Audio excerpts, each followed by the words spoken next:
Hey everybody, happy Tuesday. Today is Tuesday, March 23rd. I am Charlene O'Hanlon. Welcome to another episode of TechStrong TV. We have an amazing lineup of interviews for you on today's broadcast. Before we get things kicked off, I do want to remind you about the Secure Coding Virtual Summit that's happening tomorrow. It is sponsored by WhiteSource. We are the media sponsor for the Secure Coding Summit. And if you're interested in learning more, just go to securecoding.com, and it's got the agenda and a place to register, and totally worth it. Check it out. All right, starting off today's starting off today's TechStrong TV broadcast, we have a conversation with Alan and Art Pagosian, who is the co-founder and CEO of Britiv. Britiv is all about privileged access for cloud resources and secrets control. And Alan and Art speak about what the mission is for Britiv and how the company is poised to deliver. Interesting conversation, totally worth checking out. After that, Alan speaks with Elam Milner, who is the co-founder and CTO of Argon.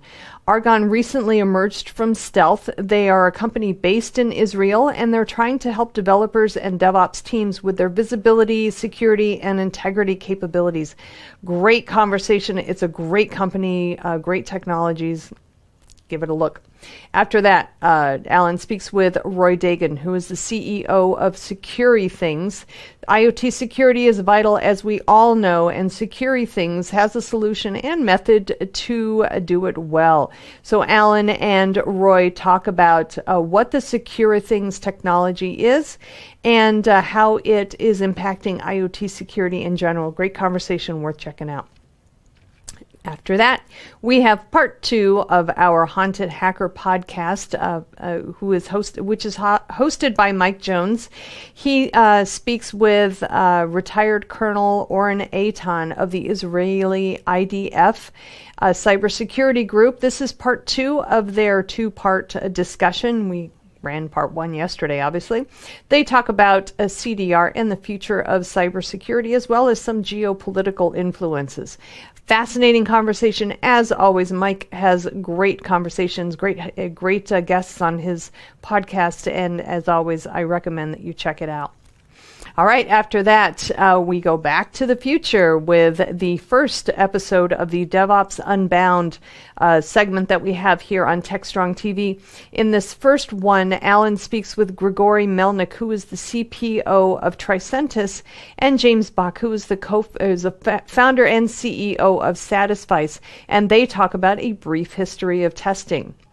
After that, we have our Something Old segment from Predict 2021, and this one is about the future of software testing. It features Harpreet Singh and Kosuke Kawaguchi, and they explore some of the current trends and think about how testing will evolve and change in 2021.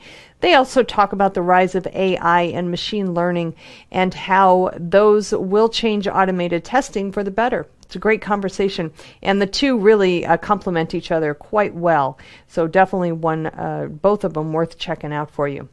All right, after that, I come back. I've got the news headlines for you, as always, and then I have a conversation with Nathan Burke, who is the CMO of a company called Axonius, and we talk about how security pros can overcome some of their cloud asset management challenges.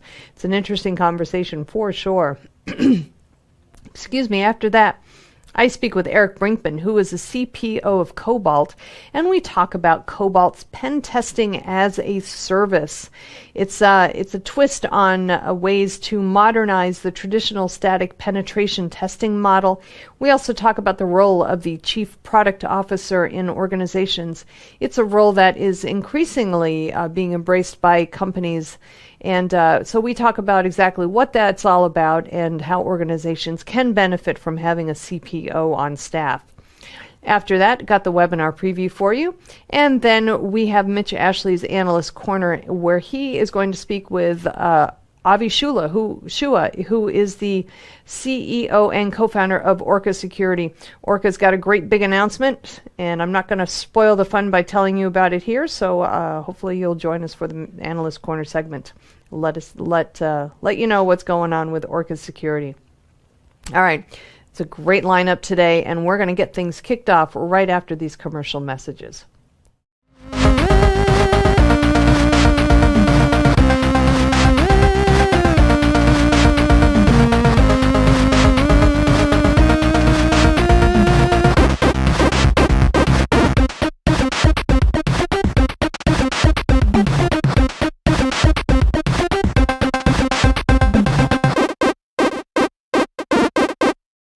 All right, first up, we've got a conversation between Alan and Art Pagosian, who is the co-founder and CEO of Britiv. Britiv is all about privileged access for cloud resources and secrets control. And Alan and Art talk about what Britiv is all about, the mission they have, and how how they are poised to deliver it. So let's give it a listen. This is Digital Anarchist. Hey everyone, thanks for joining us here on another TechStrong TV segment. My guest this segment is Art Pagosian. Art is the CEO, co-founder of a company called Britiv. And Art, this is the first time we're introducing you to our audience and your company to our audience. So welcome to TechStrong TV. Thank you, Alan. Really great to be here. Thank you. Thank you. So Art, because it's the first time that you've been on, I think we owe it to our audience to give them a little background, right? So why don't we first start off with, you're the CEO, co-founder of Britiv. Let's hear, what's Britiv about and kind of what's your background that brought you to co-founding this company? Yeah. So my background, Alan, in the past two decades, been in the security space, identity and access management segment of security. Before I co-founded Britiv with my other co-founders, we also had another startup that we co-founded together in the same identity and access management space. So we've been in this space. We've been working with mostly enterprise organizations for decades, and really kind of been in the front lines of the industry and the evolution of the space. What we saw really particularly as a big sort of a problem that really needed to be solved was in the past few years in the cloud native space. Cloud native, public technologies like AWS, Azure GCP, Salesforce, ServiceNow, and so on. From the identity and access standpoint, that is a space where we saw the new world, the new cloud native world is quite different. Technologies are different, processes are different. So specifically around access management, the pain points are, driven by the agility of the cloud, right? So a lot of the things have to happen faster. But given the complexity, and especially from multi-cloud standpoint, that reality of, many organizations that don't necessarily want to be in multi-cloud, but they are really dealing with that, the problem. So we decided to really focus on that problem, focus on solving the cloud identity and privilege management for cloud native technologies. And that's what Britiv does.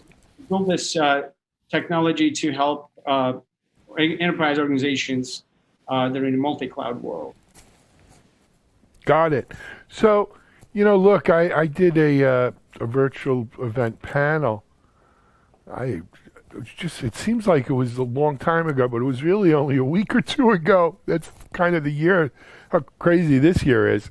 But it was at our Cybersecurity Summit. And on it, I did a panel like IAM is the new black in security, right? That's where the battle is right now. That's the new battlefront. Like you, Art, I have 20 plus years in security.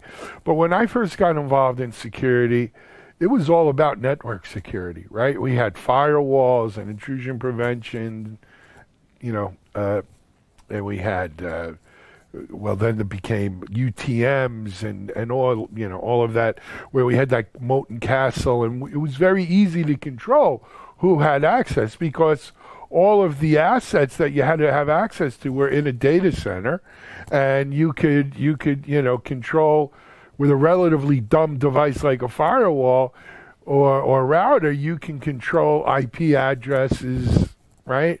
that we're allowed to access in Mac and numbers and stuff like that.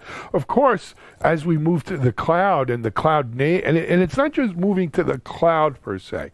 When we talk about cloud native, we're talking about Kubernetes and containers. And now all of a sudden an application lives on 3 different cloud providers on 4 different continents. And it's a dispersed application that one person or people have to access. And so it's not as simple as putting in a routing table, right? Where I'm sitting at my desk accessing a device down the hole in the closet.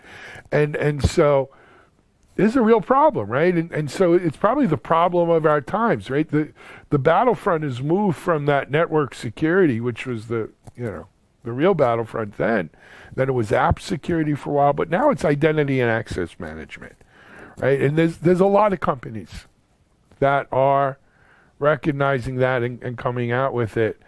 What makes Bride special? Don't say anything you're not supposed to say. We don't want to get anyone in trouble. But what's the special sauce? What's the secret there? Yeah, Alan. First, you really kind of boil it down. It is really that complexity that multi-cloud world is very complex, very different. But really, from the company standpoint, from the business standpoint, they're operating in a different place. The architectures are different, and the variety of sort of value proposition to these organizations is in multiple. It can be explained in multiple ways, right? One is from a multi-cloud reality standpoint, organizations are often struggling to even understand what identities exist in their environments and what access they have. That's one of the fundamental problems, bringing that visibility into their cloud environments. But once they have now that visibility, they start seeing sort of problems. How do we help them solve these problems in a way that this doesn't just become this recurring, like if there's a massive cleanup, they do it once, and then a few months later, they're back in that same situation. So we help enforce certain controls and automate certain controls like, just-in-time privileges. This is a fundamentally new concept in the whole world of the identity management, because to your point earlier, when it was all the perimeter controlled environments, you could be more generous about what access to give to whom, and that model of, you assume people are going to need that access, and you let them keep the access. Well, the cloud world is different. One thing that I was thinking as you were kind of going through these, describing the cloud environments and the old perimeter model, how it doesn't apply. Well, in the cloud world, we say now that identity is the new perimeter, kind of the equivalent of that. So when you think about how do you control these environments like the firewall would, you really have to focus on the identity. And that's what we also deliver in one platform for multi-cloud environments. We give them ability to centralize identity controls and then apply this new sort of new innovative concept of temporary access. You don't give people access in perpetuity. You only give them or based on the policy authorization when they need it, and you expire that access because nobody is using that 24/7. Why have it there? Why have it exposed, right? And then the third piece I would add is this, again, a new emerging concept of non-human identities that are very important in the cloud world. I'm sure you've heard of, the robotic processes, DevOps tools and APIs, of course, and all of that needs to be controlled, like we control the human access. So that's what we deliver in our platform. So it really is pretty comprehensive. And just real quick on non-human identities, right? We have robotic processes that we see, like RPAs kind of stuff. But the other thing to remember, in is a cloud native world, every single container is has its own certificate, has its own identity, if you will. So you can have a single application can have dozens, if not more, containers, each one having its own identity. So, you could see how very quickly this becomes a very complex problem when you start, putting in your processes, your machines, your people. It's like a force multiplier, and it gets pretty nuts. Now, we should mention that this comes across the backdrop of what did we do for identity access management before we had cloud native issues to deal with, right? And the fact of the matter was, look, Active Directory was kind of a monopoly, for lack, it was a monopoly. And, but now we have Macintosh computers and we have phones, and that was the beginning of like, wait a second, we need something else. But cloud native's just blown this to smithereens, right? You can't, even if you're using hosted Active Directory or something like that, it doesn't work in multi-cloud environments. It doesn't work, with all of these things we're talking about. But a lot of solutions are still using some directory, if not AD, it's some sort of LDAP. Do you guys piggyback existing directory? You're putting in your own directory, or how you working it? That's a great question, actually, Alan. And you touched on a couple of different things there. One is how the world, even 20 years from the first, the first concept of identity management, we still don't have good standards. I mean, there are some, but let's say, let's accept, Samuel has done great things for us. Yeah. Right? But LDAP was good But that's more federated, right? That's helped with federated identity, to be fair. But I'm sorry, it's your deal. Go ahead, Art. Totally fine. Yeah. So, but what we are as a world where we are at today is still, we don't have any consistency in how applications manage or how applications grant access to the user. It just nothing has emerged so far, right? So what we're right, that we took upon that challenge to, work across different clouds, endpoints, let's call them, like cloud CSP provider, SaaS applications, data as a service, anything, to integrate directly into their APIs. Basically, we're building that specifically for each provider on the back end. But we expose something very consistent from the end user customer standpoint, so they don't have to know all the nuts and bolts of how each technology on the back end works. What they need to do is basically just consume that ability to set users up with the right amount of privilege authorization, and we take care of the rest. It's the hard work that somebody has to do, but we take upon that. I hope at some point we're as an industry in a place where everybody follows at least some standard in that respect, but I think we're some years away from that. As far as your point about how we work with existing identity providers, that the likes of Okta, for example, Azure Directory, and so on, that's also an integration for us that we already have in place, where we can essentially, when the organizations already have their identities centralized. And I'm speaking more about the human identities, because that's kind of where the maturity is. The human identities are in Okta or in Azure Directory. We ingest that, and then we perform the rest of the privilege authorization. Excellent. So, Art, let me pull us out of the weeds a little bit. Not everyone may enjoy jumping in as you and I just were on this. Let's talk a little bit about the company. And so you've got this solution. How's it offered? Is it a SaaS kind of thing, or how do people consume it? Yeah. So we are cloud native. We are SaaS, delivered as a software as a service platform. Yes. And then how's it priced? Based upon user? Well, see, that's the thing about this stuff. You really can't base it on users, because every machine is a user. Every process is a user. It quickly gets crazy. How do you price this kind of thing? Yeah. So because we're so this whole space really is so new, right? It's going to take some experimentation until we get it right. But right now we're kind of following a little bit of that sort of the user-based model. but we are also factoring in the CSP side of the world, where depending, you can't really compare one organization that only uses 3 CSPs versus another one that uses 20 cloud providers across the board. So we're factoring that part in as well. I got it. What about in terms of the company, venture-backed company, or where are you on that?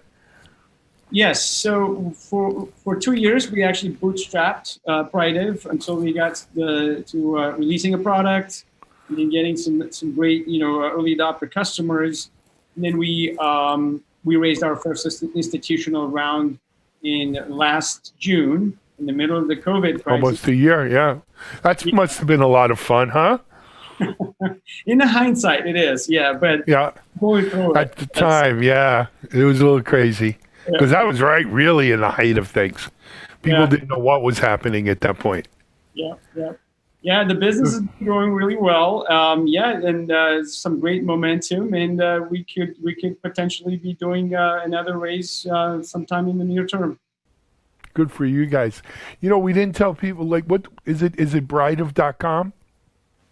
It is good old-fashioned Brightive.com, yes. Good for you guys. Yeah, we see a lot of IOs and all kinds of stuff, so good. I'm glad to hear that. Hey, Art, I want to thank you for stopping by TechStrong TV today and telling us about Brightive and yourself and talking a little IAM with me. I appreciate you digging in. Come back and keep us posted of what's going on over there, okay? Absolutely. Will do, Alan. It's been a pleasure. All right. Thanks for coming by. Art Pogasian, co-founder, CEO, Brightive, here on TechStrong TV. We're going to take a break. We'll be right back, and we'll have another great guest for you.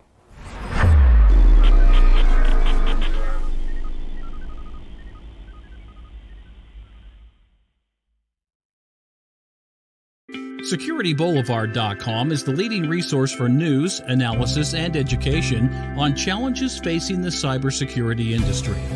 SecurityBoulevard.com covers all aspects of cybersecurity, including data security, DevSecOps, cloud security, application security, network security, security threats, and more. SecurityBoulevard.com has the largest selection of security content, featuring breaking news, blog posts, podcasts, and more. Visit www.securityboulevard.com to learn more. SecurityBoulevard.com, home of Security Bloggers Network. All right, welcome back. Next up, we've got an interview between Alan and Elam Milner, who is the CTO and co-founder of Argon. Argon recently emerged from Stealth. They're a company based in Israel, and they're trying to help developers and DevOps teams with visibility, security, and integrity capabilities. Great conversation. Let's give it a listen. Hey, everyone. Thanks for joining us on another TechStrong TV episode here. Our guest for this one is Elam Milner. Elam is with a new company we're going to introduce you to called Argon. Elam, welcome. Hi, good to be here. Thanks. Thank you. So Elam, as I said, it's a new company. Why don't you give us, if you can, give us a little background on the company and maybe a little bit of your own background? Yes, sure. Happy to. So my name is Elam. I'm the co-founder and CTO of Argon, which is the new company. I'm an engineer myself. I've been leading R&D for the past 10 years. I got my training in the Air Force, here in the Israeli Air Force. And I co-founded Argon in 2020 together with my partner, Elon. What Argon does is to help companies secure the way they release software to the world. So you can think of Argon as a layer of security and control for the CI/CD processes for modern companies. Okay, so let's jump in on that, right? So it's CI/CD security, but people think of CI/CD as one thing, but it's not. Right, there's continuous integration, and then there's deployment, continuous deployment. Though we say CI/CD, and we start thinking of it, but there's stages along that CI/CD pipeline. Where exactly? How does Argon? Where does it play? How does it secure? along this? Yes, sure.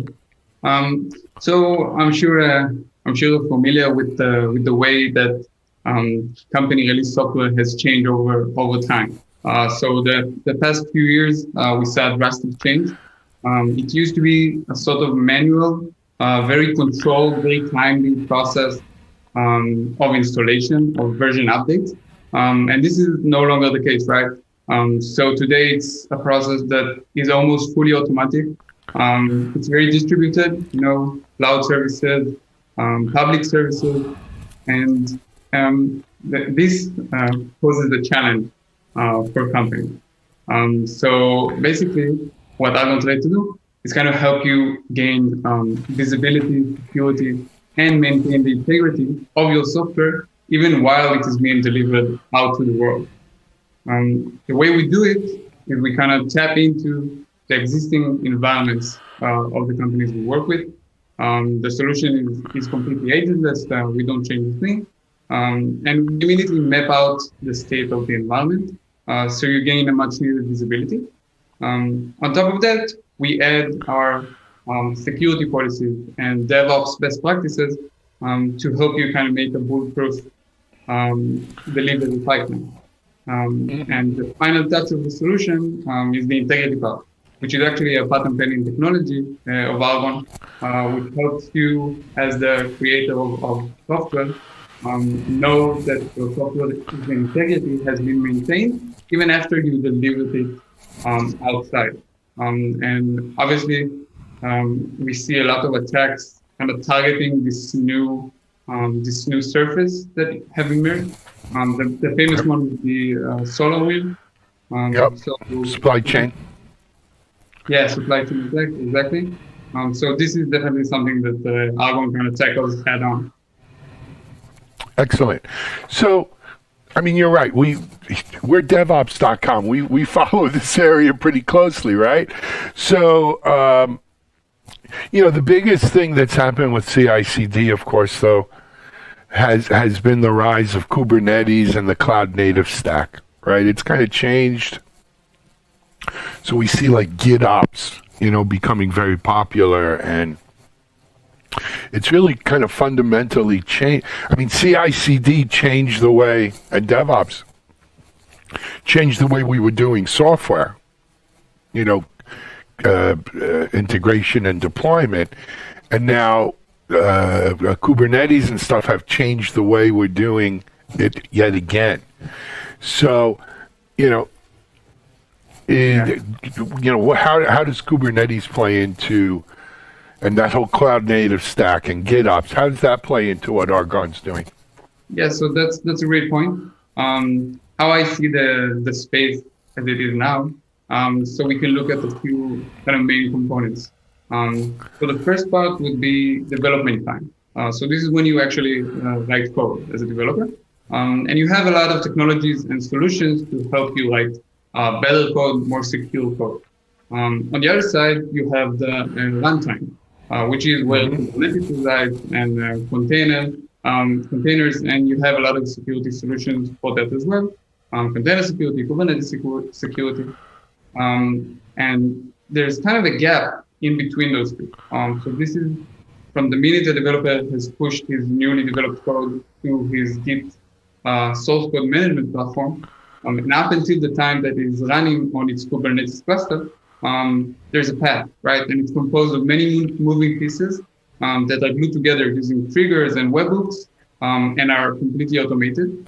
And so this is what Argon's kind of try to bridge, right, the gap. So what we do is we tap into strategically located points along this path.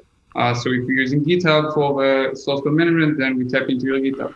And if you're using Jenkins as a build service, and the Artifactory as the artifact manager. And together we kind of create the path that each application or each service kind of takes from being raw source code and up until the time it's bundled up as a running application. And we let you have visibility of this path and help maintain the integrity. And that's kind of where Algon comes to play there. Excellent. let's come out of the weeds a little bit. We'll talk about the funding. What can you tell us about the funding? Yeah, great. So Elon, my partner, we know each other from the military time. He was actually in 8200. He was leading cyber defense projects there, and we got together. It was, I think, about probably 8 months ago when we first started with the idea of Argon.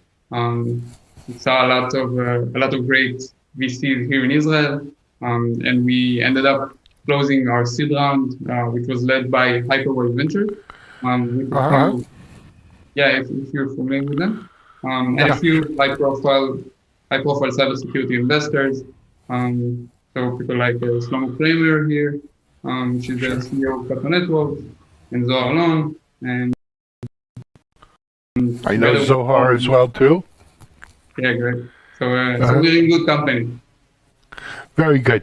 And if you don't mind me asking, why'd you pick now to come out of stealth? Yeah, so good like question. was SolarWinds kind of have a play in that? Like now's a good time if you're doing, this kind of security? Yeah, so actually an anecdote about that, when we first started the funding round, we talked a lot about the space and the problems in the space and the difficulties in securing it. And we tried to explain build-time manipulation. This was before SolarWinds incident kind of found its way to public knowledge. So a lot of the time it took some explaining. This is no longer the case. No. So we can very much clearly explain how attackers can leverage those new attack surface. And we now have the first version of the product. We have the team, and we're up and running. We are working with some great companies. So now it feels like the right time to emerge. Sure. You know what? Someone once told me sometimes it's better to be lucky than smart, but it's good to be both. And certainly the SolarWinds thing was helped explain what it is you do and point out what the risk and the danger are. So for people who want to find out more and maybe check out Argon, do you have like a free or a trial or a free version or a trial or something like that? Yes, we do. We have a newly launched website at Argon.io. You can go look it up, and you can definitely book a demo there. You can play around with our solution, and I encourage you to. So, are you actually selling product right now, or is it still sort of in a beta kind of way, or what's the status? We have the first version of the product launch, and we're kind of partnering up with companies with the purpose of giving them value and making our product kind of better. That's the phase we're in now. And that's where you are right now. Okay, and it's argon.io. Yes. Yeah? All right. And the product's in general availability in GA. People can go check it out. Not yet, but you can. Oh, not GA. Okay. Yeah. Not GA yet, but you can go to the website and kind of get more information there. Good. Elam, thank you for coming on and telling us all about this new company. Mazel tov, best of luck. And we'll be following it to see where it goes, okay? Great. Thanks. Looking forward to it. All right. Elam Milner, co-founder, CTO at Argon, argon.io. Go check them out. Always in the DevSecOps, CI/CD security space, it's always good to see new ideas, new technology. Thanks for being on TechStrong TV, Elam. Thanks for having me. All right, this is Alan Schimmel, TechStrong TV. We're going to take a break. We'll be right back with our next guest. ContainerJournal.com is the leading online destination for centralized computing-related content. ContainerJournal.com covers all aspects of software containers, from container management, data management for containers, container security, networking for containers, to the entire container ecosystem, Kubernetes, microservices, serverless, and more. ContainerJournal.com has the largest selection of container-related news, featuring breaking news, blog posts, podcasts, and more. Visit www.containerjournal.com to learn more. ContainerJournal.com is operated by MediaOps Inc., the team behind DevOps.com, Digital Anarchist, SecurityBoulevard.com, DevOps Connect, and DevOpsDozen.com. All right, welcome back, everybody. Next up, we've got a conversation between Alan and Roy Dagan, who is the CEO of SecureThings. IoT security is vital, as we all know, and SecureThings has a solution and method to do it well. So we speak with, Alan speaks with Roy Dagan about the latest from SecureThings and its IoT security. Let's give it a listen.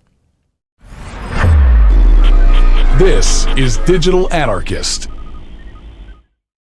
Hey everyone, thanks for joining us here on another episode of TechStrong TV. My guest for this segment is Roy Dagan. Roy is CEO of SecureThings.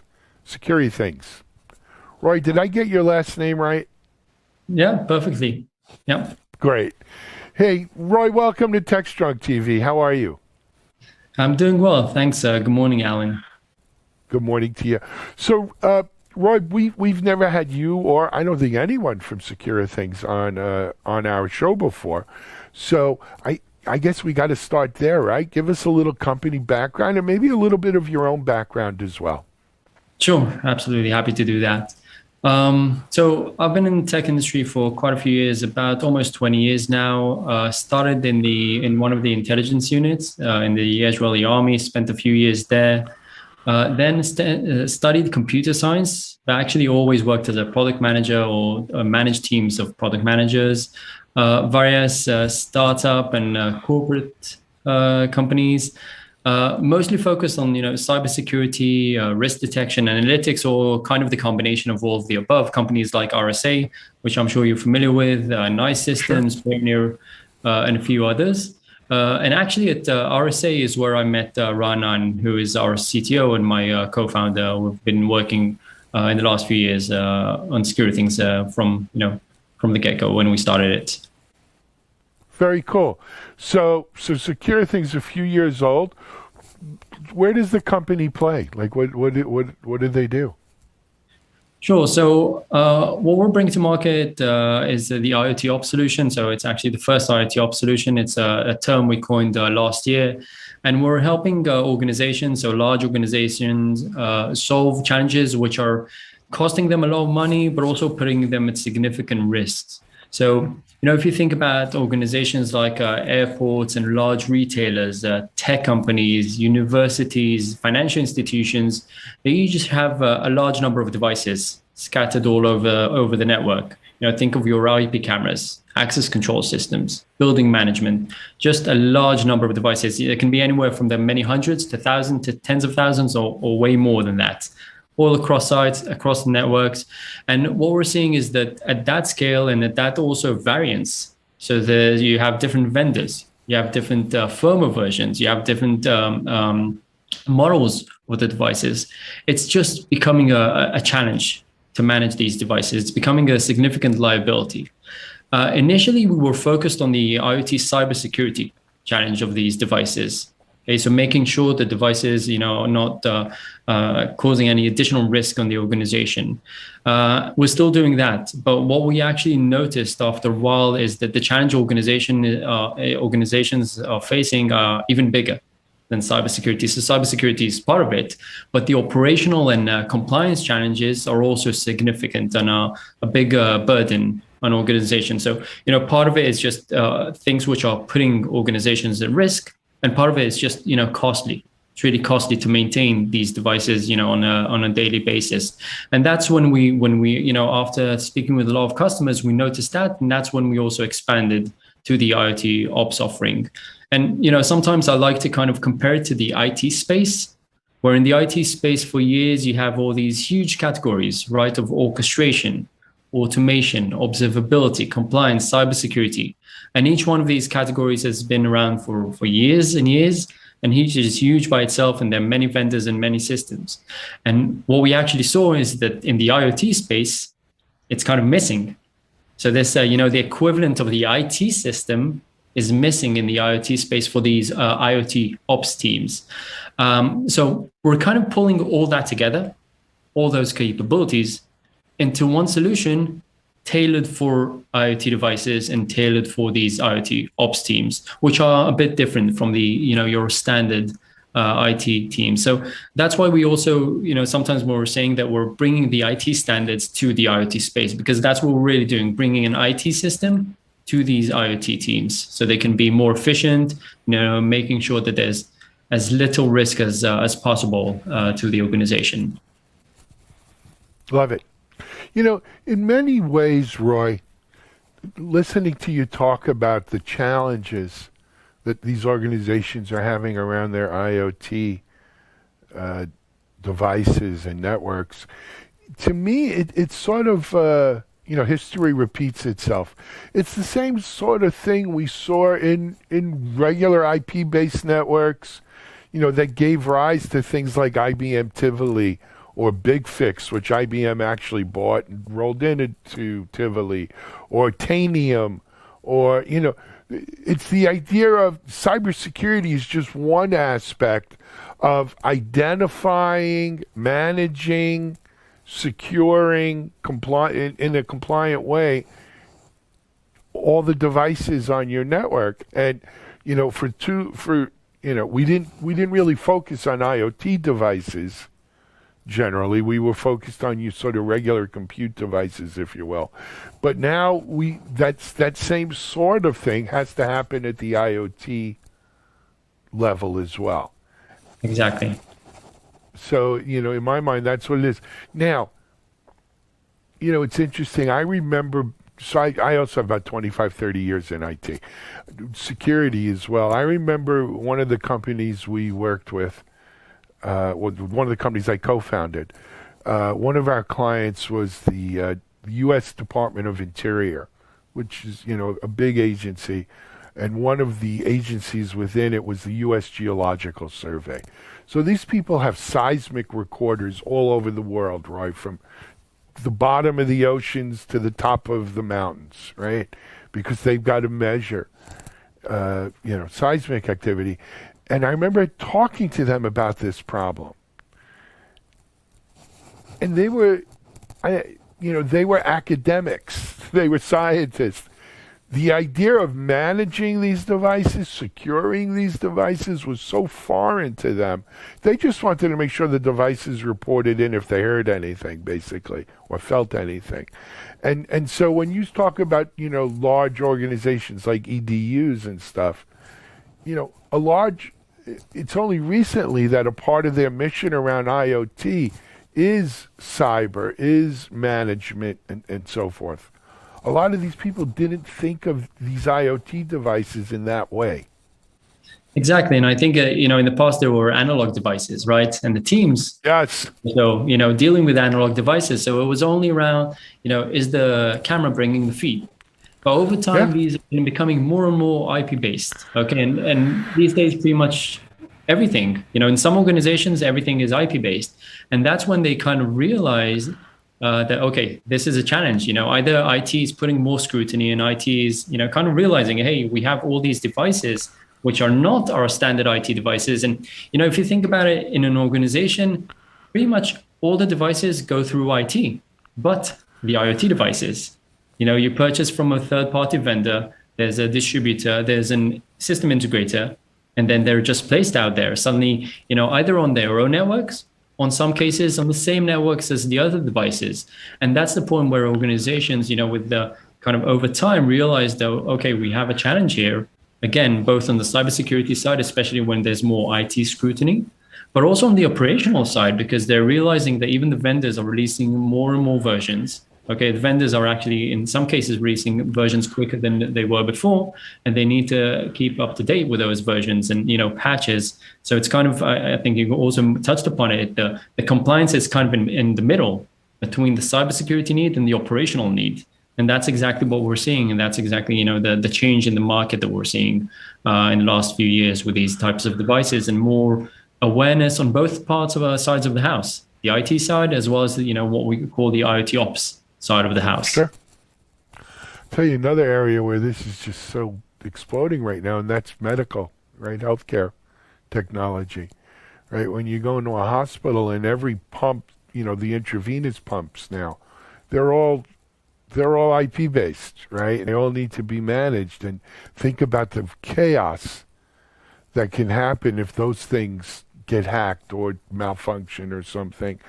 But you have to know every single IP-based device in your medical facility, from the CAT scanner to the intravenous pump to the monitors monitoring your heart rates and so forth. It's mission critical kind of stuff Mission right critical, there. exactly. It's just mission critical, whether if it's touching a patient, or whether if it's protecting employees, or safety of the employees and privacy of the employees. Yeah, privacy with that again. You have HIPAA and everything else. So it is. I mean, it's certainly a problem that's ripe now for solutions. So where is Security Things on providing these solutions? The company's been around a few years. Give us, let's hear more about the company. Sure, happy to do that. So initially we started with, again, the focus on cybersecurity, and that's the first kind of offering we had released to market. So cybersecurity for these devices, with the capabilities, focused on the devices themselves, not on the network, but on the devices themselves. That's the uniqueness. Then over time, once we realized that the operational issues are also, part of the pain the organizations are having, we actually extended the offering. Okay, we use the same foundation. So the same kind of deep tech that we have on the edge, for example, the analytics, we just extended it, used the same foundation, and then added, I'd say, two main things. So one is the health monitoring of devices, or predictive maintenance. So basically being able to say, is the device up or down? And, when you have a kind of a fleet of 1,000 or 10,000 more devices, even that question, is the device up or down? It's a big question, right? You can't do it manually. It's very challenging to do it. You can, but it's just going to be a headache to do it manually. So is the device up or down? That's one thing, but also taking it to the extent of, is the device going to fail in the next couple of weeks? And maybe that's going to happen over the weekend. So we're also adding those analytics into the system. Then the third piece is the automation.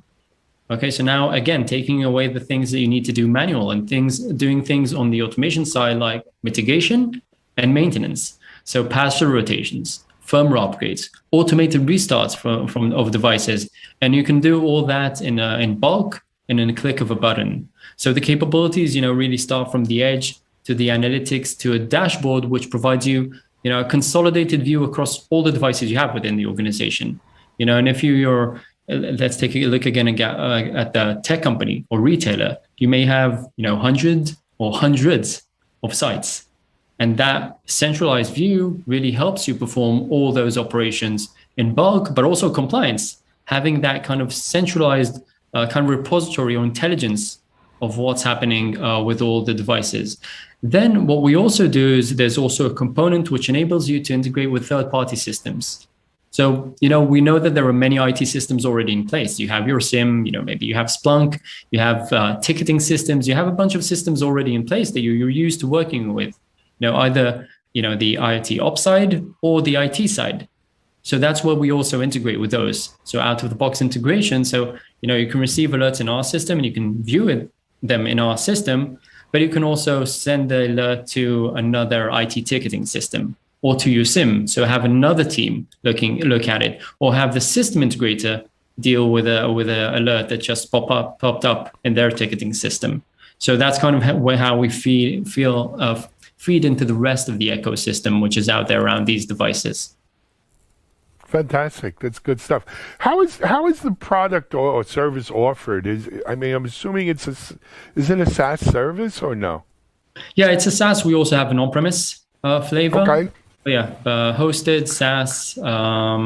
Again, both. It depends on the customer. We're seeing mostly, I think pretty much across mostly SaaS, but we do have some customers which chose the on-premise flavor. And then how is it priced? Because, on a per device or per IP number, it could get real big real quick, right? When we're talking IoT devices. So how do you price this? Yeah, it's an annual. It's a SaaS price per device, and per the size of the organization. So how many devices they have, and typically we see a correlation between the type, the industry, and size, and the number of devices they have, and we just priced it based on that. And as part of our go-to-market, we also partner with system integrators. So we have multiple system integrators that we're working with. And the system integrators are already, working with the customers, helping with them service the devices, deploying the devices, and we're partnering with them as part of, the approach and to work and help more and more customers. Excellent.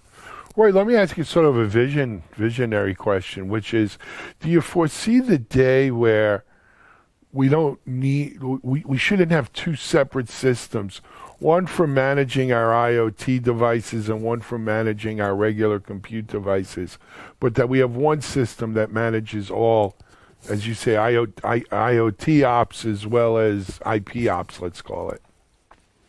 Yeah, so potentially, as we saw in many other spaces, right, there's kind of the consolidation. We might see it. I can tell you that in some organizations and some of our customers, it kind of already falls within the IT departments. Okay. But it depends. It really, at least at present time, it depends on the organization and industry.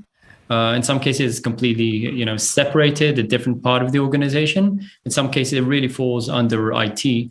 And IT is also involved, and we also have the relationships with the IT folks. In the future, I believe it is possible. It might take a few more years, but as these are IP-based devices, they're sitting on the networks. They're still a bit different than the standard IT devices, but perhaps with time, they will become kind of part of that kind of standard stack of devices. But it's hard to say at this point. I think it's still early. Excellent. Roy, we didn't tell people to get more information. What's the website? Just www.securithings.com. And that's SECURITHINGS.com, just like in the background of your picture there. All right. Hey, Roy, thanks for coming on TechStrong TV and sharing a little bit about the company with us. It was informative, good stuff, and an important piece in today's IT landscape. So good work with that. And thanks for coming on. Thanks for inviting me to speak here today. Thank you. All right. Roy Dagan, CEO, Security Things here on TechStrong TV. We're going to take a break and we'll be right back with our next guest.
All right, up next in our Haunted Hacker podcast, this is part 2 of a 2-part conversation that Mike Jones has with retired Colonel Oren Eitan of the Israeli IDF Cybersecurity Group. They talk about CDR, the future of cybersecurity, and geopolitical influences. It's a fascinating conversation. Let's give it a listen.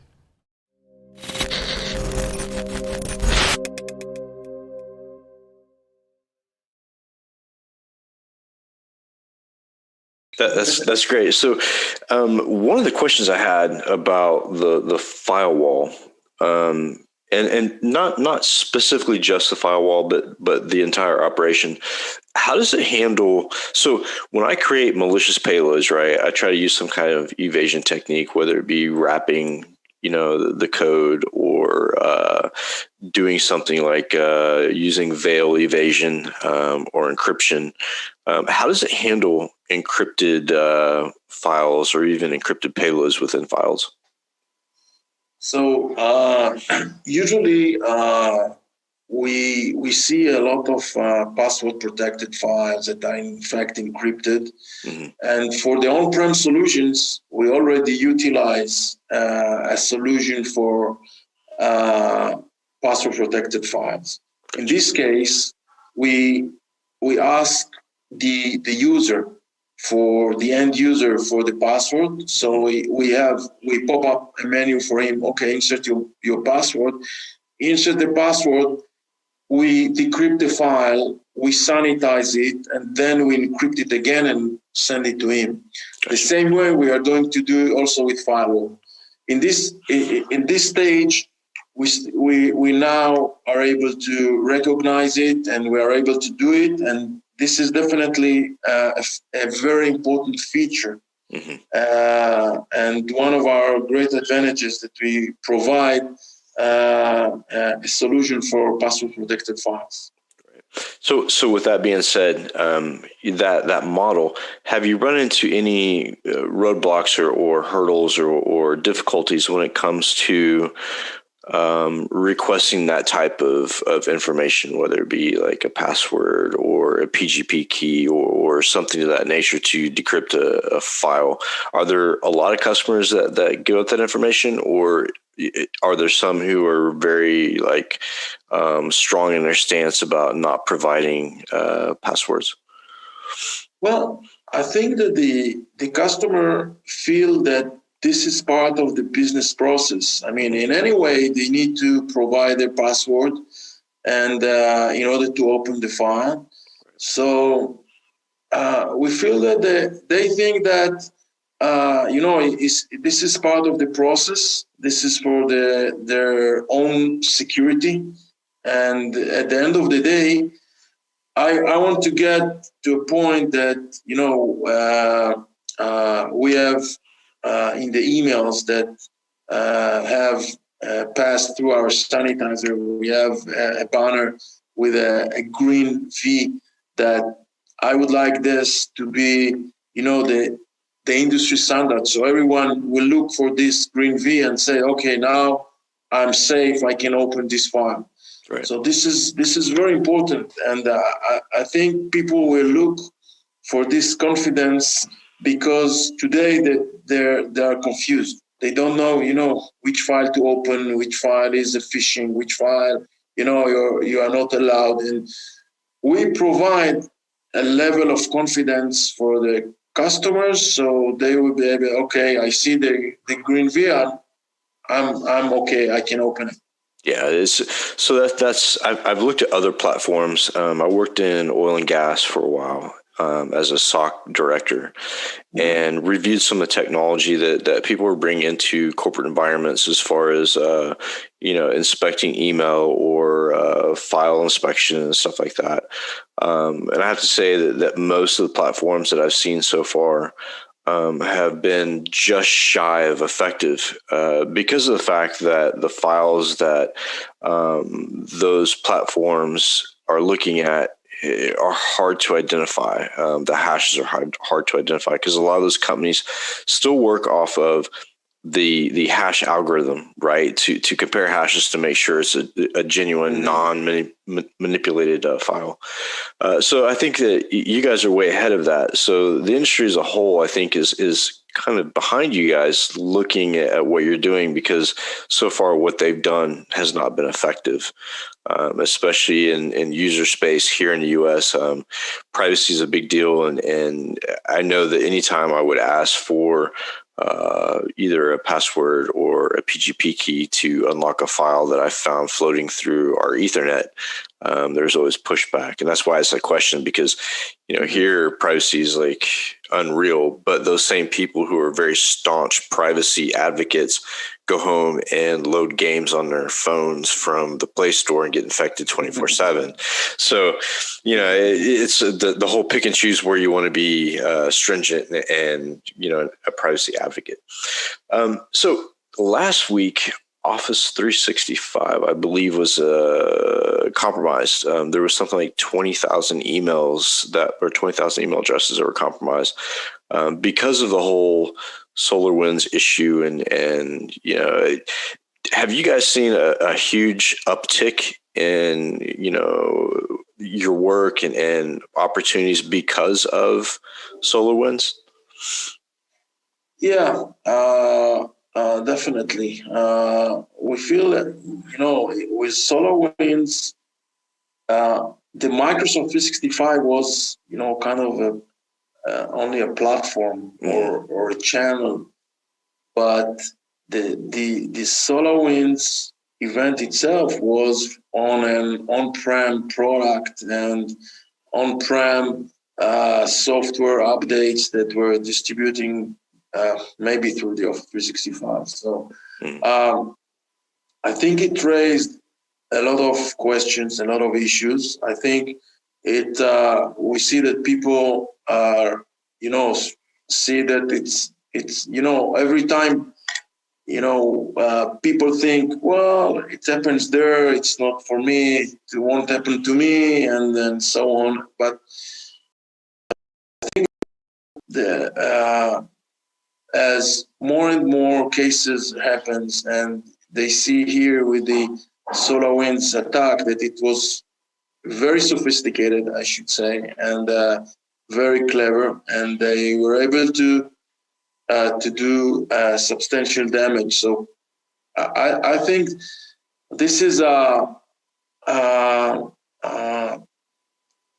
of, let's say, similarity to Stuxnet at that time for the ICS, for industrial control systems, and for SCADA systems and so on. But here, for IT and government and other entities, this is really, I think, very compelling event. And I think, first of all, cyber security experts are going to quote, and they're going to give this example for many years to come. I think we can learn a lot from what happened there. Even though when you look at the component, each component by itself, we are aware, we know, but once it's been executed in real life and so successfully, then you need to start thinking about it maybe a little bit differently. And I think we provide with our solution also for software updates and for any files upload and so on. We provide a very good solution for that. We feel a lot of traction in the market for our product. Yeah, when I was reviewing the SolarWinds attack and looking at the company architecture of Odix and the services you guys offer, it really seemed to me that if a lot of these companies had Odix, that SolarWinds wouldn't have been an issue because it all came down to that open source update file that people downloaded and installed. I did some work with APT28 as a confidential informant back in 2016. And I can tell you that APT28 is very methodical, and they take their time and they look at functions and they look at the whole operational chain, not just the supply chain or not just the corporate entity. They look at the entire structure and flow. And I think that's why it was so effective. Now, you mentioned Stuxnet, and I had to smile because that was going to be my next question. Looking back at Stuxnet, which I thought was absolutely amazing, I've actually modeled one of my red team attacks after the Stuxnet compromise with the USB and whatnot. So, your thoughts on Stuxnet as well as Odix versus Stuxnet. Do you think it would have stopped the meltdown? also your take on Stuxnet, and do you think it's going to happen again? Well, I think that Stuxnet in this way or another will happen again, because cyber is the new frontier. Is you look at in the military, not only in Israel, in the US and other, the cyber become a force or a command or a frontier, like you have the ground, Navy and the Air Force and cyber. So it becomes a major part and plays a major role in military, and also in the defense, and also in the civilian, because when you're talking about critical infrastructure, and when you look back, when the Russian invade to Georgia, the first shot was a cyber attack. Lights out. And this was a preliminary move that they did before they moved the tanks into the city. So, I mean, it become, I'm not saying, there's a lot of, doctrines but cyber become a major part of it. Therefore, I think that everyone realized that you can achieve a lot of, achievements, and you can have a substantial gain by, utilizing a cyber attack, or by having a first cyber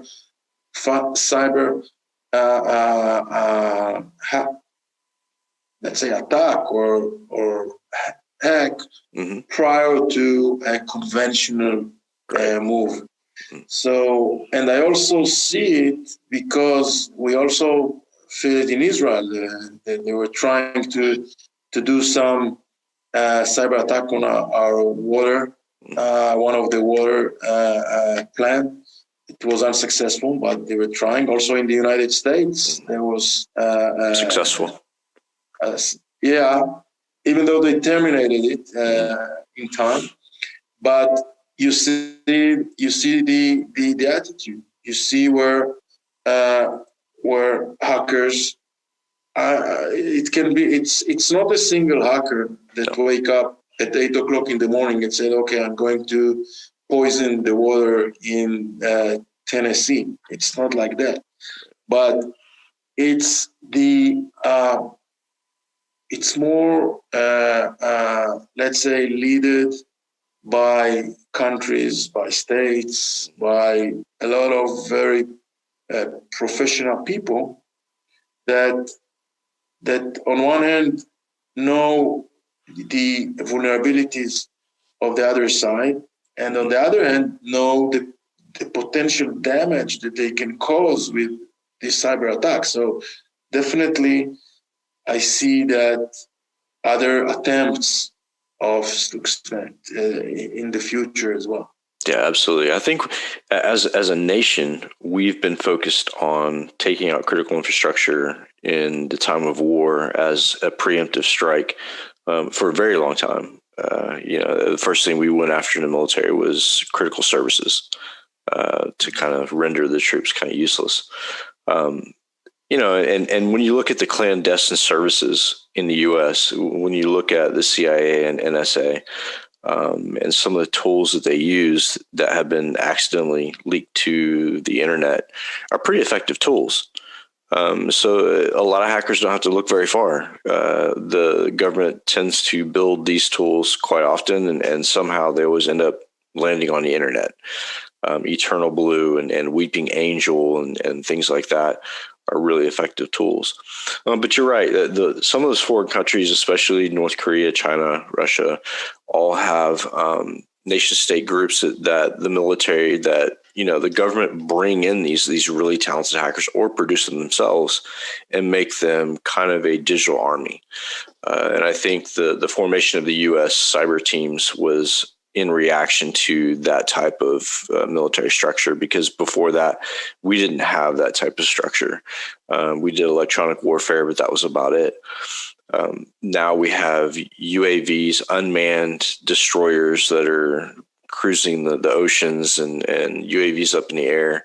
So, I mean, we're getting to a point where I think the human piece of it, the human element, while it's still going to be important, I think is going to be less relied upon, strictly because it's hard for a country to gain approval for a war or for, any kind of invasion when you're losing mass amounts of people during a conflict.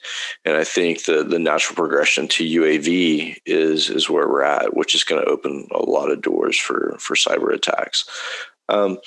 So the next portion of the podcast that I like to do with guests is I play a little game, and I mention a word, and you give me the first thought that comes to mind when I mention that word. I actually stole this game from a friend of mine, Colin Hardy, who interviewed me for InfoSec Real for his podcast. And I thought it was really, really intuitive. Kind of gives some insight into the way people think. So I'll throw out a couple words, and you give me a brief answer of what comes to mind when you hear that word. Stuxnet. Lethal. Very good. Let's see. Satellite IP.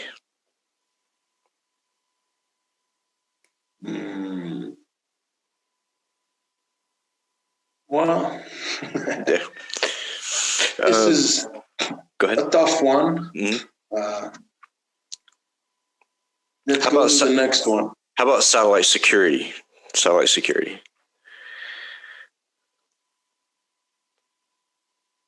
Satellite security. Yeah. Cybersecurity on the back of a satellite.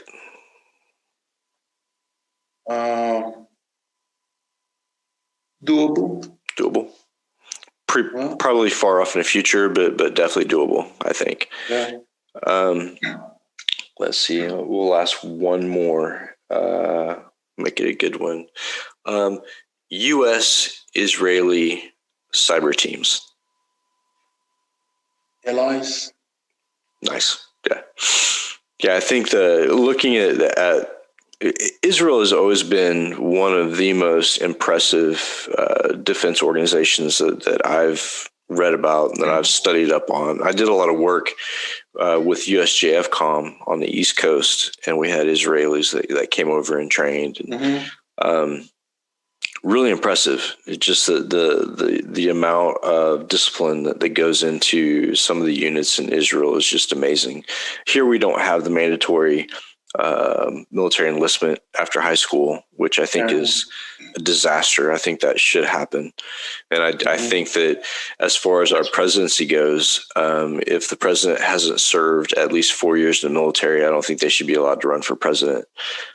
Because I think what our country needs is someone like Winston Churchill or somebody that has a strong military background that's not afraid to make tough decisions.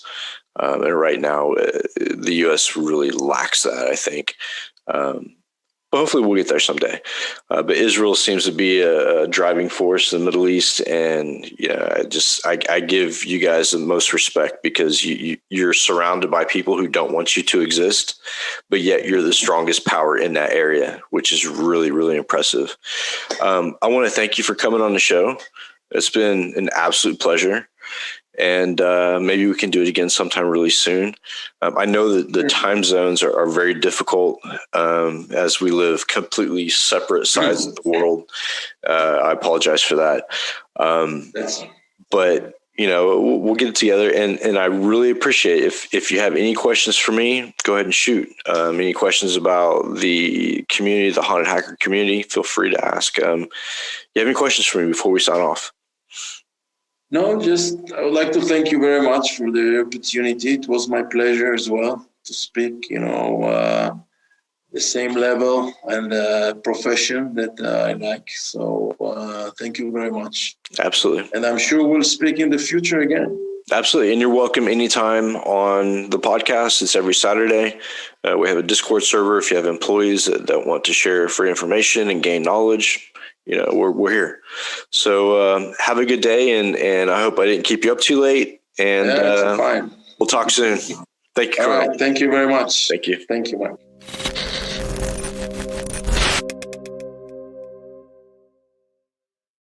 CISO Talk, to hear how real-world CISOs are dealing with today's real-world issues. From enabling secure remote workers to accelerating secure cloud adoption, defending against a pandemic of security attacks and beyond, CISO Talk covers the cyber topics you want to learn about. With your hosts, Unisys CISO Matt Newfield and MediaOps CEO Alan Schimmel, featuring a revolving panel of CISO cyber experts. This is where CISOs talk. Join us on digitalanarchist.com and techstrong.tv. All right, great. Welcome back. We have next up our first ever DevOps Unbound series. This one is a brief history of testing. It features Alan speaking with Grigory Melnik, who's the CPO of Tricentis, and James Bach, who's the founder and CEO of Satisfice. And they, like I said, they're talking about a brief history of testing. Great conversation. Let's give it a listen.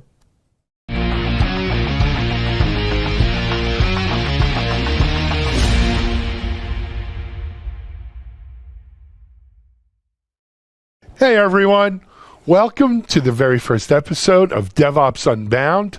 I'm your host, Alan Schimmel, and joining us for this initial episode of DevOps Unbound, I'm proud and happy to introduce you to James Bach and Grigory Melnik. Grigory, James, welcome to DevOps Unbound. Hey everyone.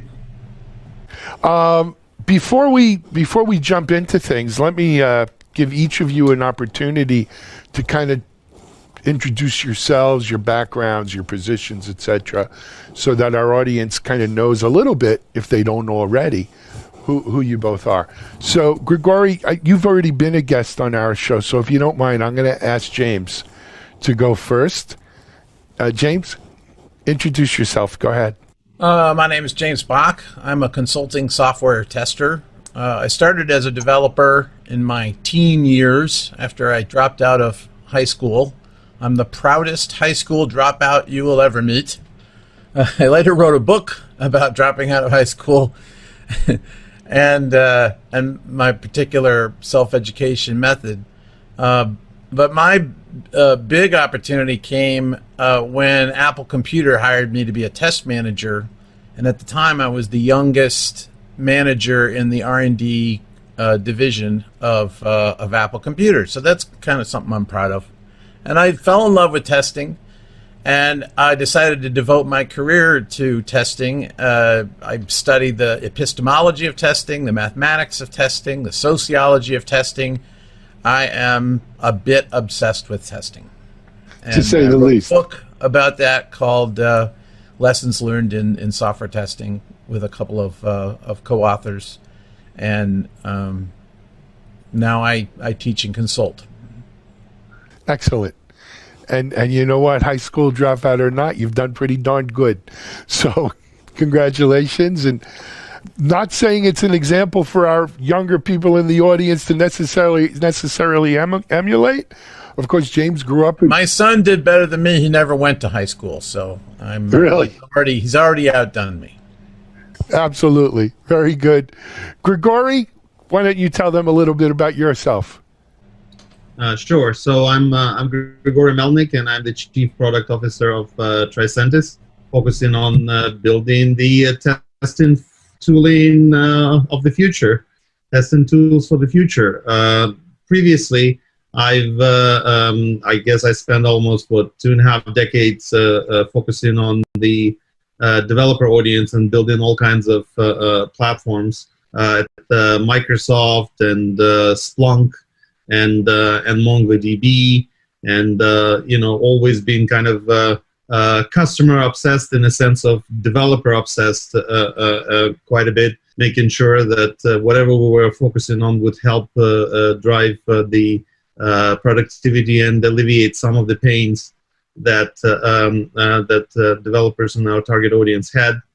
Well, a few of those things that I'm particularly proud of, my team at Microsoft was actually the first one that built the very first auto-scaling for what was back known as Windows Azure, now Microsoft Azure, but also focused on common patterns and practices and implementing the cross-cutting components that represent cross-cutting concerns that later would make into the .NET framework.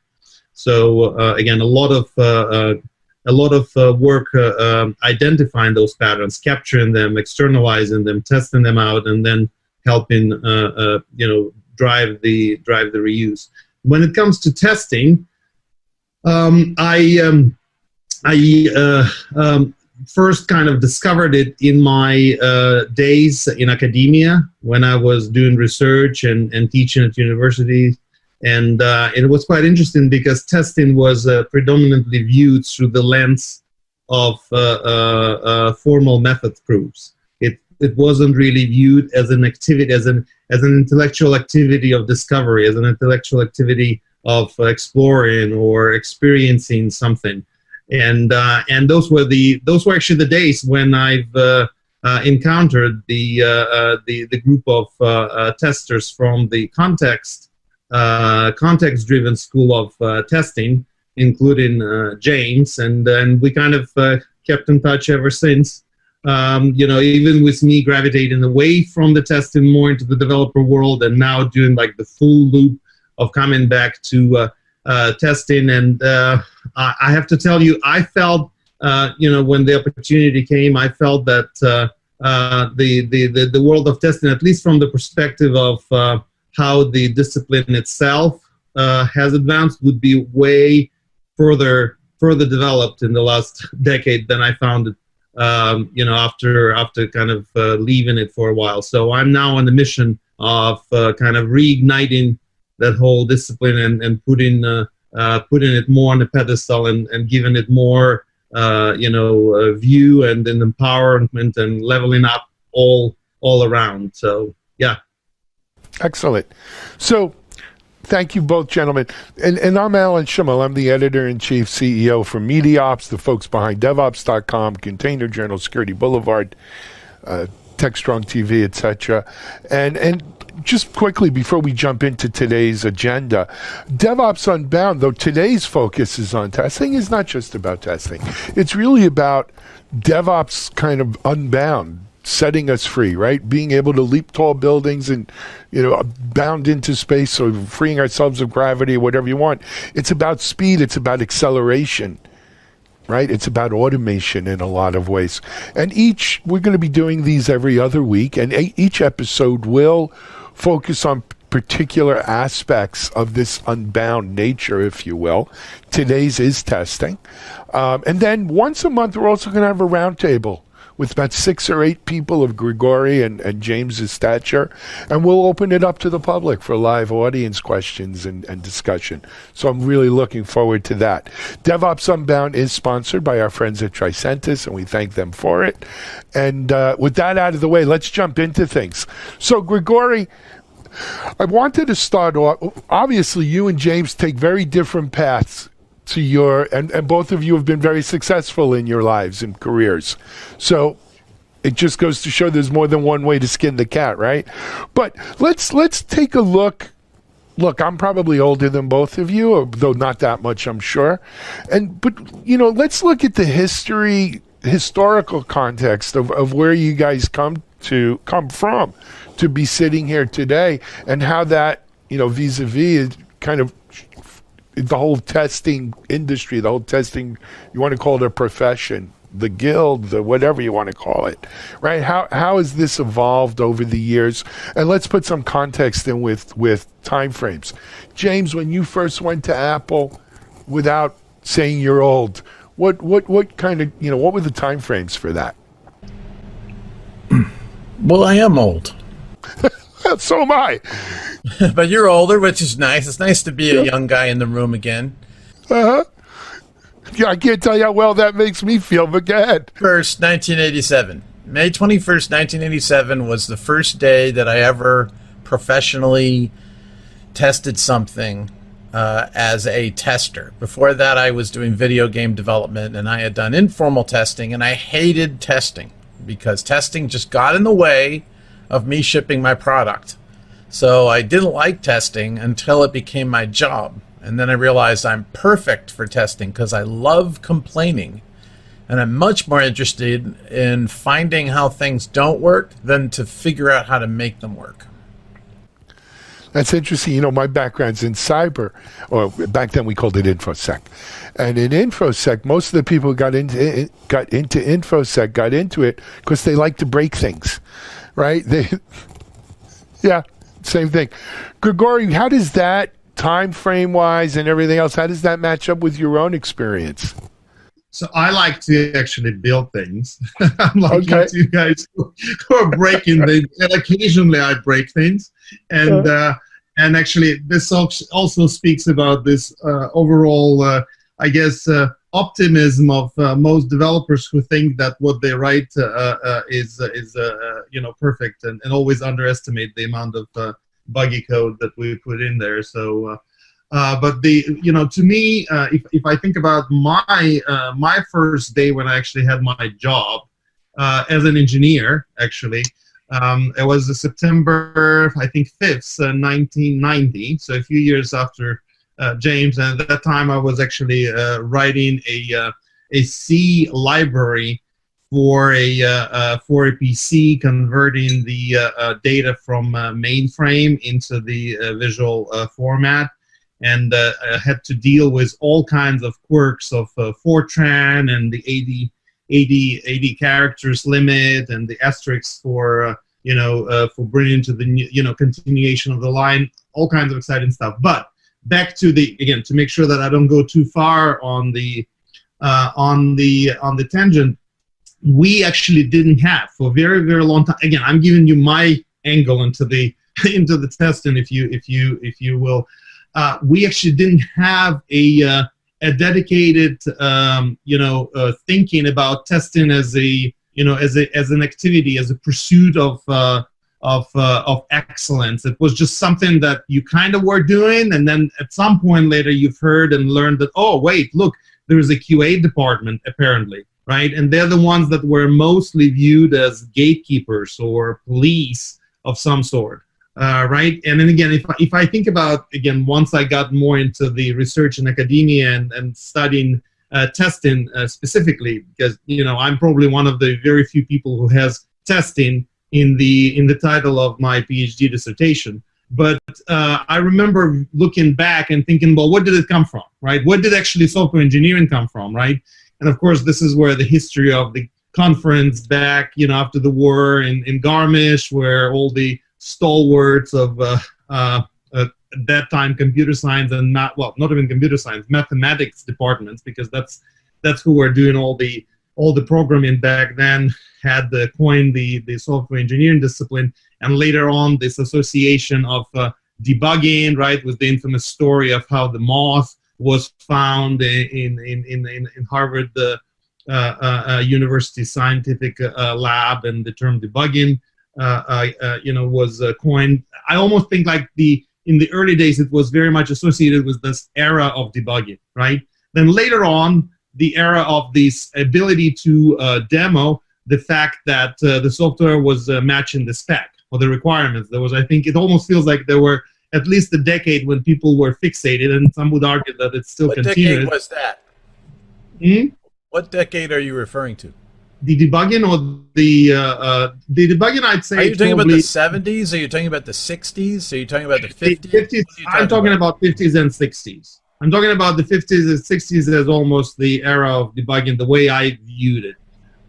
Then after that, the era of more like 70s and 80s, where you were focusing more on matching the spec and demoing that the software would actually, or proving. And this is where this big focus was on formal methods and trying to even mathematically prove that software worked according to the spec. And then after that, I feel like the next era was the era of breaking, or something that probably still continue as well. And again, all these elements I feel are present in today's profession of testing. But the later years, the last 20 years, was everything that I was kind of studying, watching from the sidelines, getting myself into.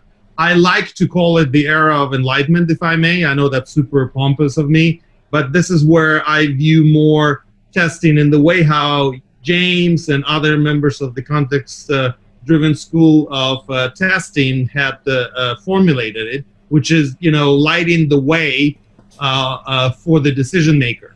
Not for the developer necessarily, not for, again, it could be for the developer, but somebody who at the end of the day makes the decision whether what is being produced is, acceptable enough, or if it's, good enough to ship. Is it, what risks associated there, and informing me as a decision maker about all these different factors, and then leaving that decision up to me. So the testers are not the police. They're not the quality gate. They're not assuring anything. It's really up to the stakeholder who is commissioning all this effort and who makes the ultimate decision about, releasing something, putting something into production. I'd like to offer some historical notes please. On this. Okay, first, are you aware what the first book was on the subject of software testing? First known book? Little quiz for you, Grigory. Is it the Myers book? It's before that. It's Program Test Methods from 1972 by Bill Hetzel. Now, that book was a report on a conference, a testing conference, which was the Chapel Hill conference, which happened in 72. That seems to have been a historical watershed event in testing. Years old. It's a brilliant chapter on testing. What's fascinating to me is how differently Weinberg talks about testing in 1961 compared to how they talked about testing in 1972, although there is a reference in the 1972 book back to Weinberg praising Weinberg's attitude about testing. It's fascinating to read that, because the book in 1961, it's Computer Programming Fundamentals, and the chapter about testing was written by Jerry, he told me, although it's co-written. The book's co-written with Herbert Leeds and Jerry Weinberg, but Jerry wrote the chapter on testing. And Jerry talks about testing as a matter of imagination, not automation, as a matter of being suspicious and critical, as a fundamentally unalgorithmic process. And he develops this beautiful story in his chapter about a programmer who's sure that he's found the last bug, and then finds out that he's wrong. And then he adds another check for that, and then he's sure now he's found the last bug, and then he sees something else go wrong. And Jerry's conclusion is, look, this is just, we're working on complex systems, and this is always going to be like this. Now, Jerry was on the first project in 1958 that ever had a dedicated test team. Now, the reason why he knows that is that in 1961, IBM held a conference of all the computer programmers in the entire world, of which there were 400 apparently. And Jerry said his team went to that conference. He was at IBM at the time. And he said everyone thought they were crazy because they had a dedicated group of testers and no one else did. They all were just testing their own stuff. So it seemed like the idea of having a dedicated test team caught on. And then in 1972, the way they talked about testing was all about test cases, automation, formality, and that kicked off the era, I think, of the factory, the test factory. We can have technology and we can have procedures that make it so you don't rely on human thinking. So this goes against what Jerry Weinberg was preaching, not only back in 61, but all through his career. I became a student of Jerry's in around 1989 and took all his classes in mid-90s, and he became a mentor to me. That's why I'm a real acolyte of Jerry Weinberg, because he always put the human in the center of everything. But testing, when I joined testing, all the testing textbooks were about how you have to define test cases and, if possible, automate them. And I felt like that was a fool's idea. I think, well, that the problem is that there's too many things to define, and far from being unbound, we become super bound by all of these documents and all of this code. And so if you want to be unbound, we have to find a way to temper that. We have to find a way to interact with our tools so that we're not constrained too much by them. And that, in the 90s, the urge to unbind ourselves from that waterfall world and that heavy documentation world created Agile, but it also created the context-driven school of software testing, which is a humanist approach to software testing. And that was in the mid-90s that we started creating that. And then DevOps and Agile continued to sort of take over the world, except that it seems to me that Agile in a lot of places has lost its humanist foundation, and it's turned into tools.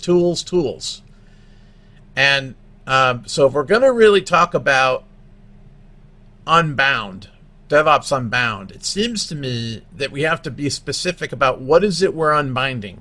I hope what this means is it's people being unbound, using DevOps as a tool rather than... But not just a tool. I'm sorry. I didn't mean to jump in. But not just... You know what, James? We don't want to make the same mistake that Agile made. And you just said one of the problems with the Agile is we went from humanist to tools, right? Too much of a reliance on tools. Let's not make the same mistake in DevOps. And I think that's something I've advocated for a while, too, is we can't lose the human in DevOps. Actually, I want to hear you say more about that, Alan, if you're willing to say a little more about that. I'm not shy. I'll give you my 2 cents. I started DevOps.com. I cover this place. I cover this area pretty heavily, and I have for 7 or 8 years now. And I think there's been this, and I don't want to say Agile failed, because Agile is far from a failure. But there has been a reliance on tools and maybe overly processed. You know, when we think about things like IDLE and ITSM versus DevOps, let's say, right? We tend to point fingers at IDLE, and ITSM, and said, too much process, too heavy, too many, too much of that whole change management thing. But there are good things there. Nothing's all bad and all good. The world's not black and white. It's gray, right? And so there are things we take out of IDLE and things and ITSM that we put into DevOps. But DevOps, to me anyway, and it's just my humble opinion, is fundamentally about people and teams and culture, not the tools. There's a lot of tools we could use, and there's overlap in tools, and what's the best tool for any given job? We could fight about it till the cows come home. But at its nitty-gritty, DevOps is making sure that devs and ops and test and security and these people work with a higher degree of communication, right? With a higher degree of cooperation, getting jobs done faster. And we do that by adding things like automation to the mix. But automation for automation's sake alone is not enough, right? And to do automation, yes, you got to use tools sometimes to make that automation work. I get it. But if we lose the fundamental aspect that DevOps is at its core about humans, I think we lose what DevOps is. And I don't hold myself out to be as accomplished as either one of you. But I do still love you, Alan. I love what you just said. I think this is, if you can hold on to what the principle and the feeling behind what you just said, we can do anything with tools and we'll be okay. We'll be okay if we're talking to each other, if we're caring about each other. I keep seeing people losing that. And of course, any technology and any methodology, when it is applied sociopathically, will become abuse. Yeah. And so we just, those of us who can, should do whatever we can to keep it non-abusive and keep us talking And then I think DevOps can be a wonderful thing. Absolutely.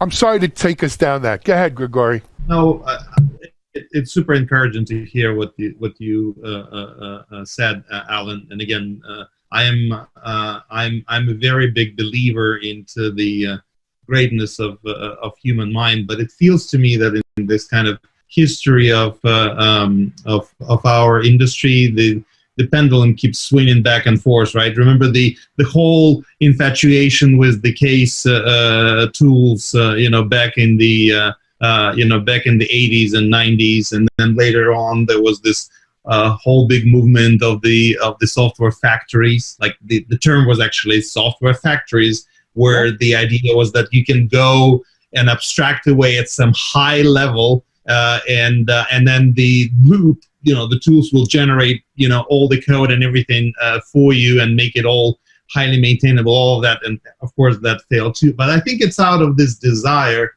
for some reason to come up with these boosters. So I don't know, some kind of the way of equipping the humans to deal with the inherently complex problems, where today there's no better mechanism of dealing with them other than human brain is. So this whole vision of computers writing computer code, I mean, that's been promised in the first era of AI. Not today, but I'm talking about the 60s, right? In the 70s, where all Spielberg people, does and then it pictures. kind of died out, right? Same thing again. Doing having the computers entirely come up with the test strategy, thinking about testing automatically, entirely automatically. I think it's utopical, at least if you think about what the tools are capable of doing today, and for a very, very long time in the future, I think the human will remain to be at the center of this activity. While again, all the tooling is great, because tooling gives you additional powers and additional ways of perhaps automating the most rudimentary, the most boring elements of the job, and lets you actually free up time to think about new theories, new hypotheses, new models, new approaches. But you got to consider different kinds of tools. Like, have you noticed the difference between, let's say, a tool like a programmer's IDE? When I use a programmer's IDE, I don't feel oppressed. I feel empowered. I feel like I'm riding a magic carpet and I have laser cannons mounted on it. I feel wonderful. But when I use most testing tools, I feel oppressed. Like I have just a few possible things I can do, and if I have any... Like you're castrated. That's outside of what the test tool designer has thought that I might want to do for testing, then I'm not allowed to do that. This is what I feel like when I encounter something like Cucumber, which is very restricted. In the Gherkin language, it's very restricted. It's stopping me from going on flights of imagination. And yet when I use the tools that programmers have created for programmers, unsurprisingly, programmers have created for programmers tools that make them feel powerful and free and able to do all kinds of wonderful things. I would like to bring the same sense of freedom to testing that programmers already enjoy. That's part of what we're doing with the transformation work we're doing at Tricentis. Yeah, well, I love that. In all fairness, not all of the programmers' tools are that liberating. Some of them feel like you are operating in the straitjacket too. But in general, at least there are some examples. There are instances of tooling that are widely accepted, widely adopted today that are supporting and kind of accelerating your abilities to do your job without constraining you. That's for sure. And the piece that James was alluding to, this is actually the new initiative that we are driving inside Tricentis, about imagining this whole new platform of the test tools for the future, where we are building something akin to the IDE. We're actually not calling it IDE, we're calling it ITE, Integrated Testing Environment, where actually it's the human being, the human tester, who is in the very, very center of the IT,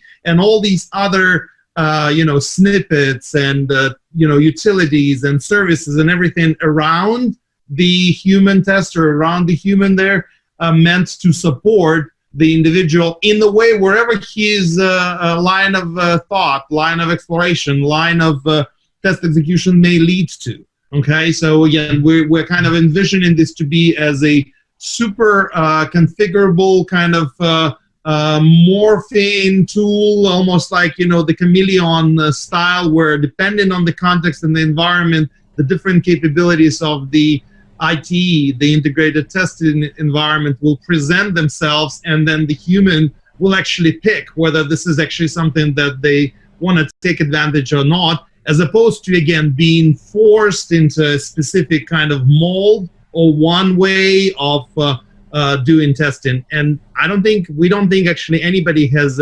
attempted something of this caliber, specifically in the space of test tooling before. That's why we're so enthusiastic and so passionate about this project. Aren't we, James?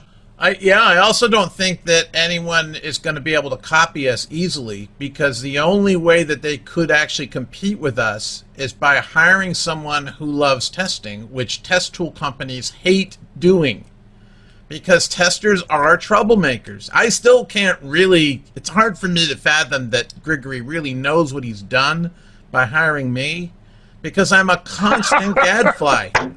I'm constantly complaining about the state of test tools in the world and at Tricentis, frankly, and I want things to be fundamentally better. But that means we have to fundamentally change how we think about what is a tester, which might get us into the role of testing a bit. But to me, a tester is a puzzle solver, a problem finder. I'm not a button pusher, and I'm not a verifier. I don't verify things. Tools can verify things. I'm not looking to prove that something works, because I can't prove that anything works. What I can do is collect evidence and then draw inferences from that evidence with a critical mindset. And of course, lots of tools are collecting facts about the products that I'm testing, and that can be automated. And so we're pulling in these facts, and we can say we got this output, and we expected to get this output. So apparently, there's no problem here as far as we can tell so far. But then the tester layers onto that a critical mindset, saying, "But how do we know?" and how could we be fooling ourselves? And so I'm bringing that mentality into Tricentis, and I'm really surprised. So far, they've been actually quite welcoming of me. But for years and years, I've tried to help other tool companies with this, and basically, you know what reaction I get? They basically say, "Well, our customers just want to have automation that just pushes a bunch of buttons, and we don't really care about test design. We don't really care about empowering testers. So that's not going to help us make any money, James. So we're really not interested in supporting the skilled testers that you keep talking about." So Tricentis has a different kind of vision that I think is hard to match.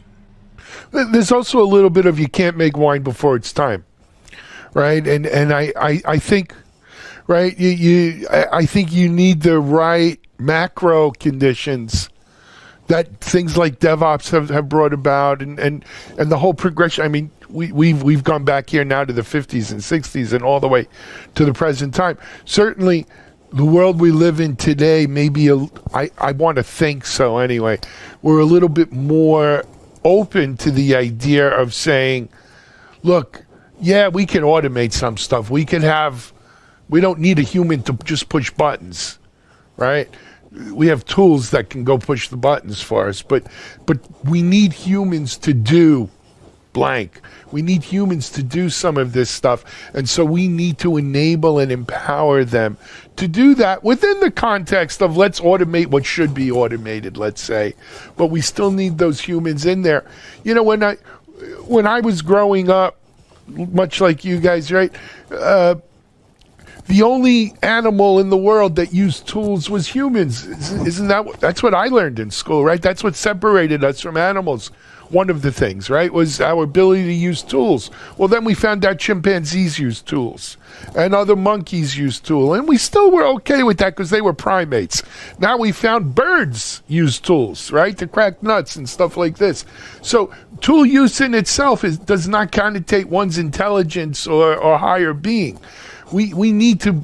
So to me, that's the ultimate case, right? It's not about what tools we use. It's about how we use our brains.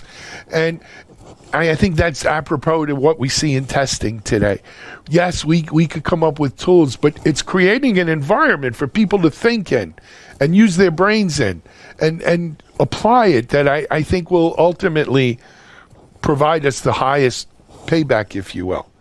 Right? And it's interesting what you just said about you're implying that the history of how we got to where we are now is important, that we have to have a certain historical context, technological context, in order to take the next leap. And I think one thing in which that's really true is we have decades as an industry, decades and decades of experience trying to eliminate people from engineering.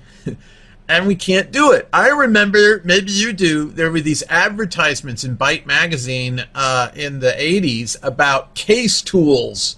And now your marketing people can just define your product and you don't need developers anymore because it automatically generates all the code.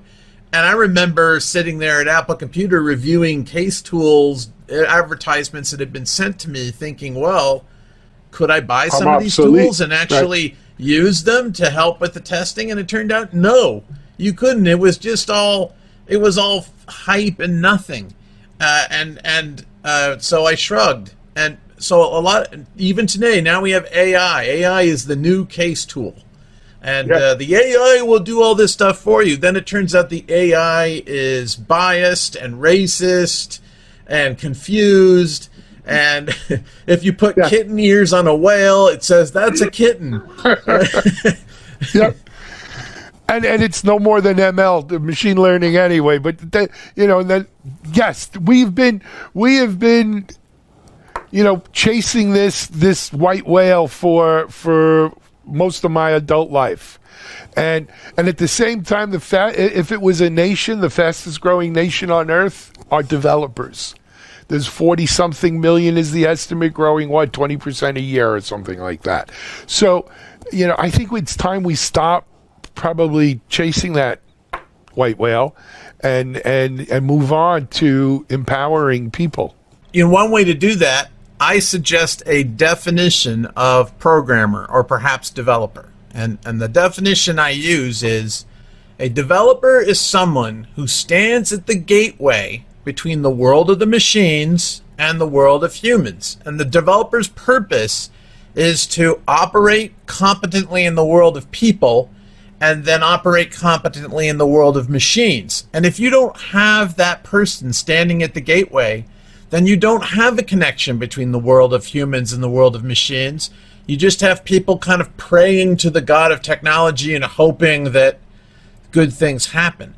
And so no matter how complicated technology gets, no matter how much AI we have, we still have the need to operate competently in the world of people, and the developers will always live right at that threshold.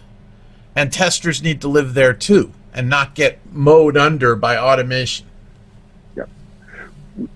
And you know what, guys, we're almost out of time, but this also brings up something that I thought we might be able to get to on this show, but we're running out of time, and that is that this caste system, if you will, case system of developers being a higher caste than the tester, who's higher than what we call today the SRE, the ops person, or what have you, and this whole IT stack of humanity I think we need to examine that too.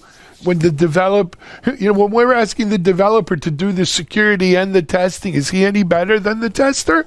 Is there a difference? But we're going to save that one, I think, for another show. If you guys would like to come back on, and we can explore that a bit. Come back, but I categorically reject that whole hierarchy, and I also do not like the whole, notion when people say, "Hey, but the tools and everything, they would really help with the low-skilled tester." That's another notion that kind of gets the hair on my neck. Reject that. It's just so annoying, and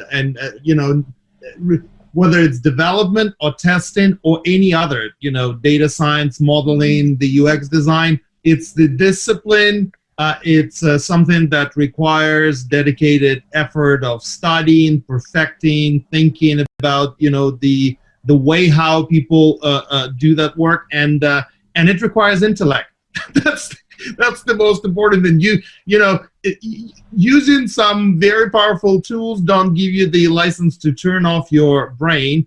And again, happy to come back on the show and talk about the different career ladders and progressions, because again, it's gonna take us longer to discuss. That's a whole nother show. I can tell. There's a lot to and vocal about that.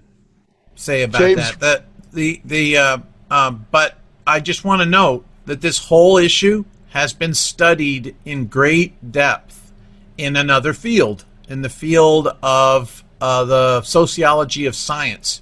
For instance, in physics, theorists are in the higher caste and experimentalists are in the lower caste. So if you're an engineer, you're in the lower caste. And they've studied this. How do these people cooperate? How do they assign prestige to each other? It's a well-known phenomenon in many fields of human endeavor. And the same thing in math, right? The theoretical math versus applied math. The theoretical math seems to always think that they're the gods, and they're the ones that are, creating something that will take centuries for the world to truly appreciate. And then you guys are in the applied math are solving the problems of today. Exactly. Guys, we're out of time, but I'm going to hold this. I'm going to hold you both to it. We're going to come back on, not in the next show, because I think we have something scheduled, but in one of the ones coming up, we'll have you both back on. Or maybe this will serve as part of our first roundtable in about a month from now, when we'll open it up to the audience as well. But for now, Grigory, James, thank you. Yes. Thanks, James, Alan. Thank you. Gentlemen, it was a pleasure. This is Alan Schimmel. You just watched the very first DevOps Unbound. We'll be back in 2 weeks with a fresh panel, fresh topics. Stay tuned. Thanks again to Tricentis for sponsoring, and thank you for watching. Bye-bye.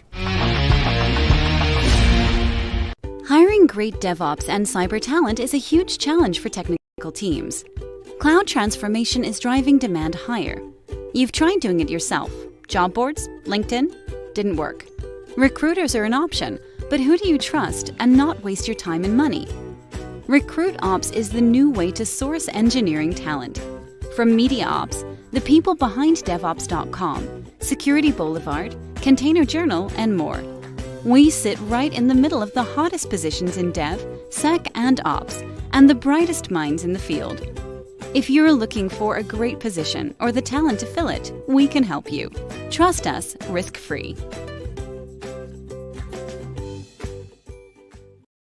All right, next up in our Something Old section is a recent Predict 2021 conversation between Harpreet Singh and Kosuke Kawaguchi. They talk about the future of software testing, what we're going to be seeing in 2021, and also how the rise of AI and machine learning, how those will change automated testing for the better. That's a great conversation. Let's give it a listen.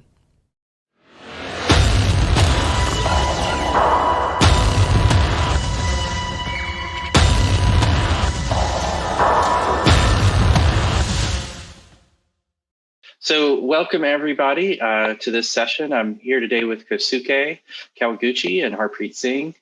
We're going to be talking about the future of testing, and this is a panel discussion. So first of all, let's just start off with some introductions. I'm John Long. I do product design at Launchable, and I've been working with Harpreet and Kosuke for the last couple of years. Today, so my background is in product design. I've also done a lot on the engineering side as well, in DevOps. Started working with Kosuke and Harpreet at CloudBees. So that's a little about me. Kosuke, let's get into your background. You're the creator of Jenkins. Tell us a little bit about yourself. Yeah, so there are like a different developer have different interests, and I guess I'm one of the people who kind of keep going down the technology stack. So now I'm working for this like a developer tools. It's been for the past 15 or so years, and I'm doing this from my man cave here. It's like I also like making a lot of other stuff like jewelries, accessories, the Lego, the plastic models, and so on and so forth. So that's who I am. And Harpreet, what about you?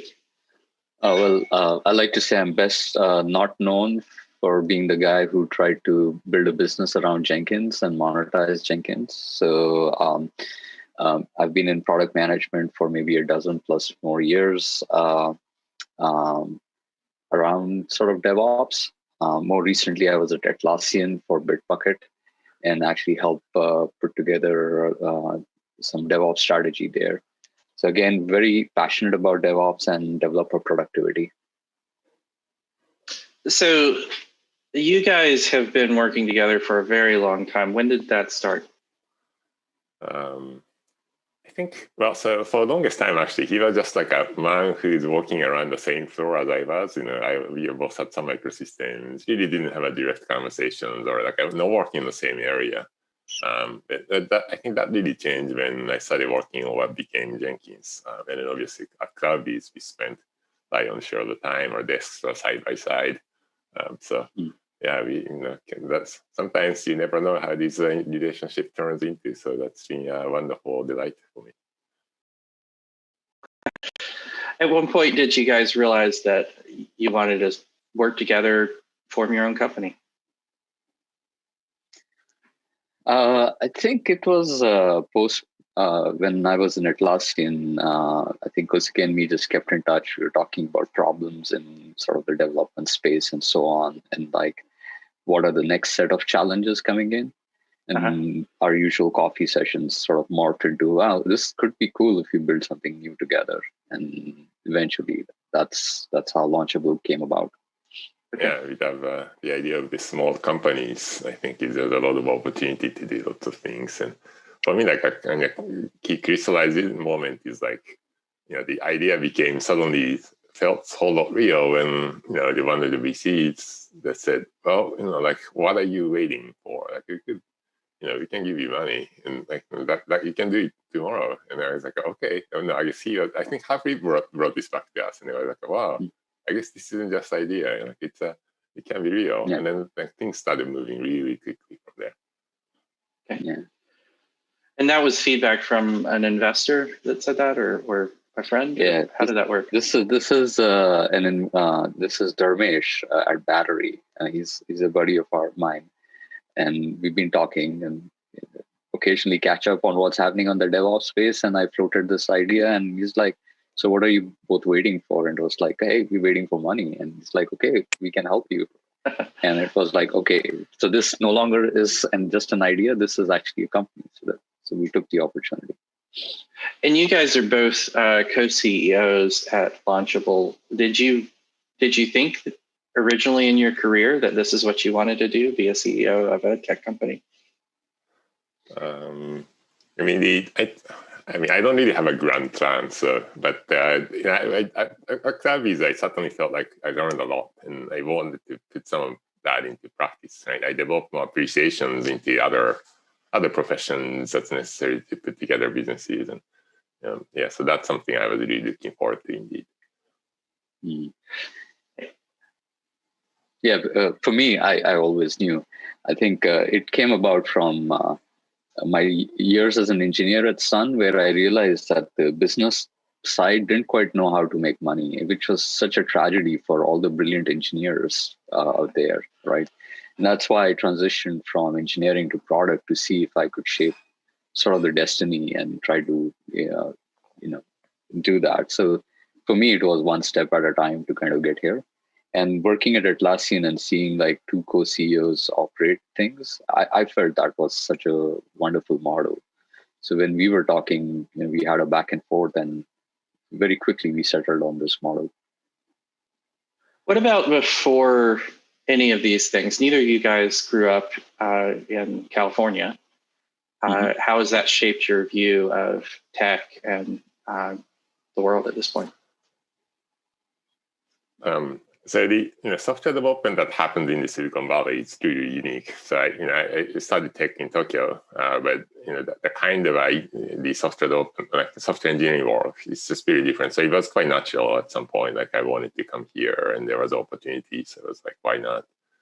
But perhaps in some sense, like that helped me develop this like a different perspective. I think we all tend to have this tendency that the kind of software you write is probably what everyone else is writing, and that's so far from truth.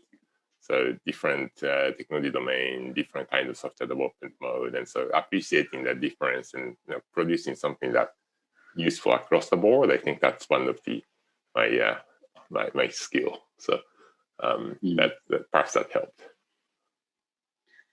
What about you? For me, it wasn't a huge change in the sense that the Indian tech industry, all the clients are US. So I have been on the other side where I built some products for companies in the US, the quote unquote, I've been that outsourced engineer actually building product. So the Indian tech industry is like completely well versed in the US things. But, California itself is special, right? You land here, and what it gives you is tells you like anything is possible. I think that's what US and California holds for me.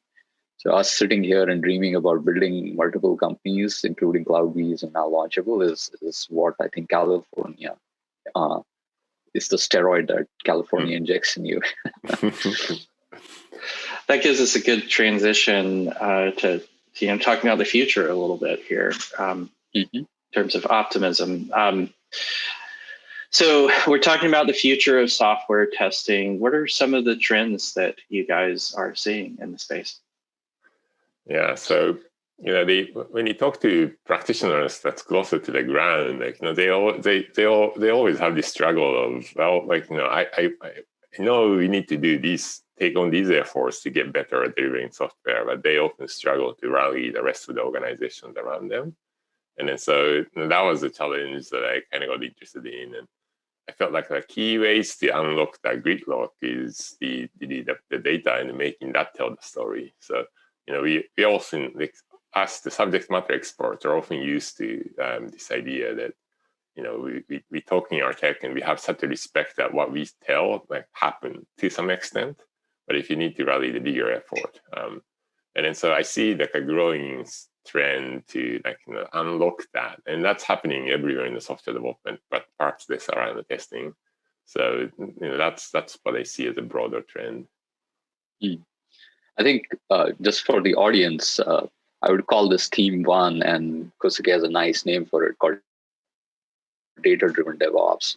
And the picture that people should visualize is, the evolution of the industry. It started as craft, right? So if you were on coding and doing code analysis, perhaps you're using find bugs, you were using cron scripts for ops.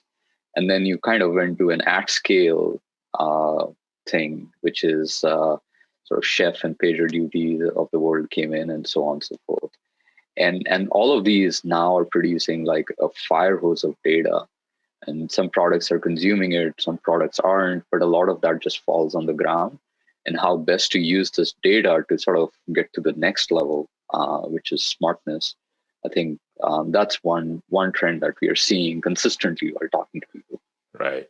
And so another thing that changes, like things are like a phase shifting, is the more relentless push to the continuousness, right? So like what I at Sun, like we were working on something that only ships like every 3 months or 6 months, and I don't think many people are doing that now.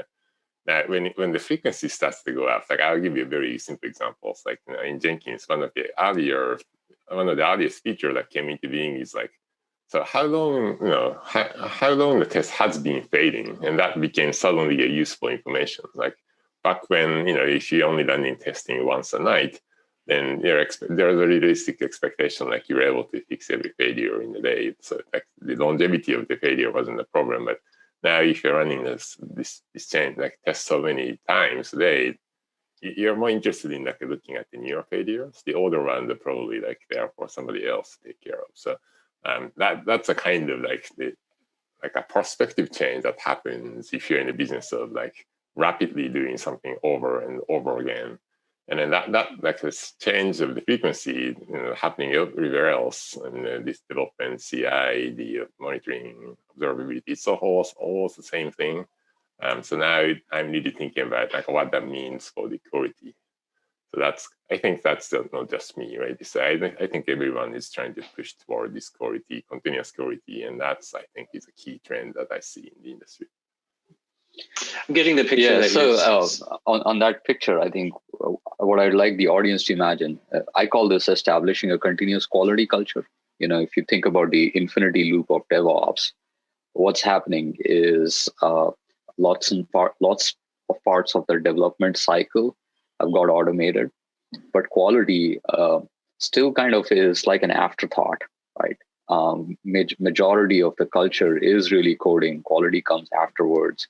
In some cases, we've got normalized to the idea that push fast, break often, and what break often means is your customer is actually becomes a tester of the product, right? And if you saw the Slack outage a couple of days back, I didn't want to be that customer. And I certainly didn't want to be that customer when the Boeing 737 MAX went down, right? So there's, I think Gartner also calls this as like, they're estimating that 75% of the organizations who are delivering software will start implementing continuous quality practices, right? I think they're fairly optimistic. I think this is a much, much longer trend as we talk to people, because there's just challenges out there. And that's specifically because of these challenges, we thought we had a unique approach to come in and solve it. And so we'll talk about it later. Yeah.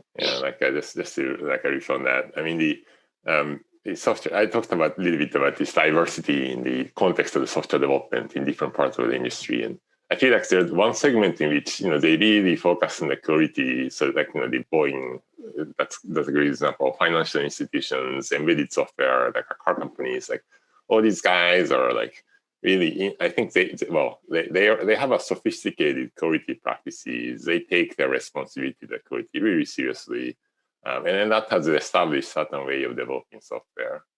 And then there's another class of software development that's going on, which is like a far more focused on like a speed and like rapidity in delivering software, like most notably like a company like Slack. And like we talked to somebody inside the Slack and like interviewing their development process, and they were like, well, we don't we can go to production in like 10 minutes or 15 or something, and then like they really don't have any tests to speak of. So that was fine, but those two worlds are like a really like more like the getting together. It's one or the other, like not the both. But as the latter kind of company becomes more and more the critical social infrastructure. In Tokyo, like last month, I think one of the stock exchanges stopped a whole day because the software has failed. So when their software becomes more mission critical, like it is becoming, then like we need to figure out to do both, like not just the quality, not just the speed, but blending both. And I think that's where the struggle is.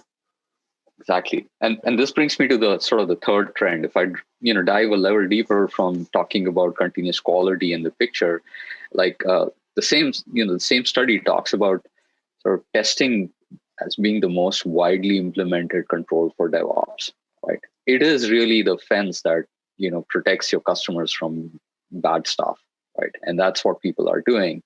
And if that is manual, that's problematic.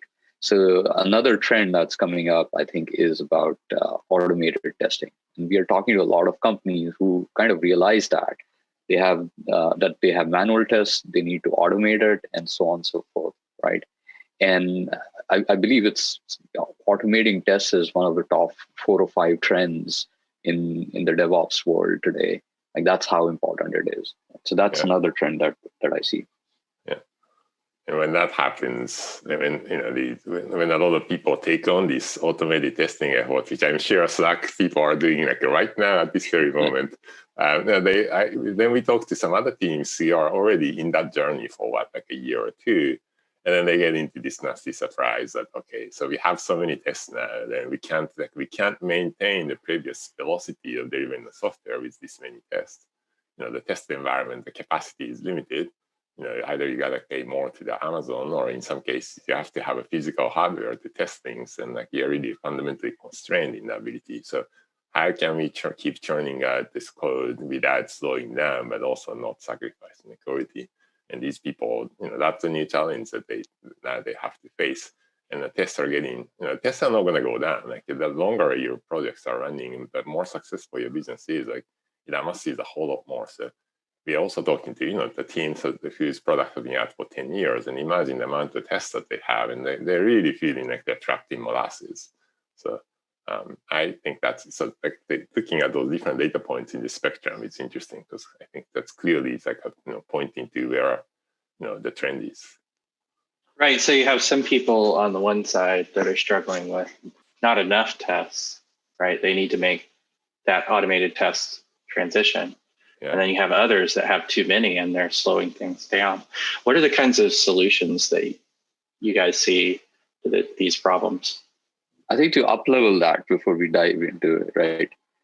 So if I connect these pieces, what's happening, you're starting to do continuous quality, you're writing now more tests, there's a lot of fire hose of data that's coming in. So if you're on the other side, you're starting to see this data and you're like, what do I do with it, right? And that's where sort of AI and machine learning kind of comes in as sort of the next evolution that happens in the testing space. So if you think about AI and machine learning that comes in, then sort of the problems can be split into two worlds, which is what you were talking about. On one side, you have teams that have tests going up, you have like automation going up and so on. That's never going to decrease. If at all, with number of devices that we are delivering software. We're talking to one company that's sort of quote unquote Netflix of India. They're releasing their software on so many devices. So testing keeps going up, the matrix goes up. So then you can use AI and machine learning there. And the other side is where you don't have enough tests. Like how do you test on all these devices, right? Are you going to manually write those tests? So the one trend there is this rise of test generation tools, right? Companies like Mesmer, like Mabel, who are coming in with the argument that you just can't write enough tests, manually write these tests. So they are coming in and saying like AI can solve these and they'll generate the right amount of tests so that you don't feel naked. So that's one definite trend that that's happening in the market. I'll let you speak to the other trend, Kosuke. Yeah, well, so since John asked, like, what are people doing to cope with those challenges of like in the rising, ever-growing tests? I think the first level answer is like, well, there are a couple of different ways people are doing it. One is the parallelism. So Happy was talking about how you just like throw more machines at the problem, and then so you're gonna keep basically spend your way out of the problem. And then that does give you like a reduced turnaround time, so it's not helpful. But you cannot infinitely parallelize. There's Amdahl's law basically. It's like whatever it is bottleneck. There's always some fixed overhead, and then so you can only take it so far. And then the second level that the people are trying to do is like an incrementalism. Like they try to take advantages of the fact that. Like what is if this is a change, like what is the impacted area, right? By using things like a dependency graph, and it's shocking how many people don't even do that. They just run all the tests all the time, every single change. But even this change, like to do this requires like a pretty significant investment into your build and test machinery. So some of the highly like a scalable build system like Basel and Back and Pants, like it's no coincidence that these things came from this larger software company like Google and Facebook, and that's what they're doing. But it's also it's not. I know, and then people who touched it, they know that this is not going to be a solution for everybody. It's just too costly to migrate. So, and then that brings us to like what I think, what I'm most passionate to, which is also happened to be what Launchable is doing. If you look at the data and then apply so even the rudimentary statistical analysis, or to make it sound cooler, it's the machine learning or the AI, you can actually get a lot of mileage out of just some preliminary data analysis. And I do some of those in the talk that Harpreet mentioned. But that, I think, is the emerging, the third way to address this problem. And then I believe it's far more widely applicable than some of the other things I mentioned. Yeah. So in that context, this notion of test impact analysis, actually, thanks to John, he sensitized me to this term. The figuring out what tests matter and specifically figuring this out in the relationship with the code changes, with the idea that you can narrow down your testing to the right relevant area and get the most bang for your buck, is sort of, I think, the next evolution that's happening. And just to keep Launchable aside, because we are building something here, this today is being done by companies like Facebook, and actually they inspired us to kind of go down this path, and Google. So it's happening in unicorn companies, right? There are practices there. People are talking about how they're doing it. Shopify does it, although they don't take a machine learning approach to it. So there's some work that is happening in unicorn companies. That's why unicorn companies are unicorn companies. They're special because they can throw people, really smart people, to do these kinds of things, right? So that's I think the next trend that's happening. That's a good transition to talking a little bit more about the Launchable solution. What is the problem that you're trying to solve with Launchable then? We talked about it a little already. Yeah, so I'll give you. So you get where our mindsets are. So let's get to something like a super concrete. So, and I'll give you a very example that's close to me. So, I used to. This Jenkins project that's been going on for 15 years.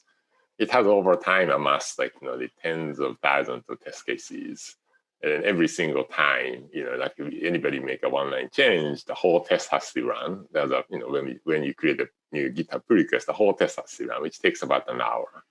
And then somebody comes in, the code review, maybe we make a follow-up change, another hour before the change can be merged into master. And then we are just talking about the one-line change. And we always knew that when you're changing a small part of the big system, it's probably not necessary to run the entire test case. It's most of the tests are probably not even looking at the area that I just modified, but I don't know which ones are meaningful, so it's kind of have to wait for the whole thing. And it really adds up and slows things down. It's a source of frustrations, and in some sense, it's definitely a friction to acquire more contributors. So can we? This thing is going on tens of times a day. So we have a lot of data over history of the project. Can we automatically try to determine what are the valuable subset of the tests that then if you can, instead of taking a whole hour, what if you can just take 5 minutes to, let's say, catch 95% of the problem? Because let's face it, even though we have tens of thousands of unit tests, it's not like we can catch all the regressions in the change. The quality is still, we are all feeling naked might be a little too harsh for the project, but not entirely comfortable. No engineer would say, oh, it passed the test, so therefore it should be perfect. So that if you can balance, there gotta be a better balance between the quality and the feedback today, especially this early in the software development cycle. We can still run all the tests and more in the master branch, every night or every hour. So can we at least get enough for the developers, give them the feeling of we can learn the changing more rapidly, while still I'm remembering what I was working on in the head. So that's the technology that we are developing at Launchable. And I discovered that this problem is not unique to Jenkins. I guarantee that many of you hearing this has this exact problem in you. Yeah. Which kind of results are... John, in short, just to summarize that, the way I think about it is, we are helping identify what tests matter, and we help them sort of prioritize and run at the appropriate time. It doesn't quite matter which part of the life cycle you are in, right? You may be on API tests, unit tests as Kosuke's example, or API tests, or UI Selenium tests, right? We can look at any of those, and we can cut across language because of our machine learning approach. We are not language agnostic, and we can shorten that time. Right? So that's sort of what we do. And the one interesting thing that personally I found was there's an example of a customer working with us, didn't have tens of thousands of tests. They have just 500 tests, but they run enough times, and we were able to reduce their times down. Right? So it's really how frequently you're running those, and we can come in and optimize them. Yeah, and then if you're looking at this from this kind of an integration test perspective, another way to think of what we do is, often, like I mentioned, a capacity of the testing is finite, right? So maybe you have this set of Android devices you need to test with. And then you have so much test workload coming in from the left, like the developers are running the changes, you want to run the longer test before the build gets promoted into the designers for their inspection, etc. So what we can help you then, so you have all these test cases that's not really efficient in the sense like it takes so many hours to run, but it's only finding so many signals. So what we are trying to help you do is, on in any given amount of machine hours to run this test, we help you pick the more meaningful tests so that you can get more signals out of the time. So your tests are more productive against the hardware that you have already on a given dollar of the cloud spend. So that helps you get more bang out of the infrastructure, and then you can, if that helps you reduce the congestion in the system, then you can use the available. Now we free up some times and cycle from those capacities, so you can use it to then run other kind of tests, things that we weren't able to run before, like increase the frequency of the whole thing. So, so this is not just while it cuts the money, like as infrastructure spend, but you can actually use it to be as for more offensive purposes, like to get more quality out of what you have. I'd like the audience to visualize two specific sort of cases, whether if they are thinking about this, right? The challenge typically starts with things just took too long. And one place people bring us in is pre-merge. You're running those unit tests that Kosuke was talking about. And, that can drastically sort of drop down. And what you're effectively doing is getting the developers to run much, much faster, right? They find issues way early than they would. The other sort of path is the integration test that Kosuke is talking about, where multiple components are coming together. Maybe it's a monolith, or maybe it's a microservices set of apps that are coming together. And in that world, what tends to happen is these integration tests are run nightly or at some infrequency because they're so heavy to run. So the way I think about it is the risk has been pushed right? And my day as a developer starts by coming in and seeing what failed last night and tackling that. And this approach actually helps you take those high risk stuff, reduces your sort of risk by bringing it much earlier. So no sort of re-architecting your pipeline to shift devs less, it just happens through a button. So that's how I think about it. You broke up a little bit there, but you were talking about running a subset of your tests throughout your day instead of relying on that nightly or the long running build to do it. Yeah. What kind of results can somebody see? And you're talking about reducing an hour build down to 5 minutes. Yeah, so we're seeing 40 to 80% reduction in testing cycles. That's what we typically see based on how often you're running these tests, it also depends. Every test in environment is different. Every organization is different.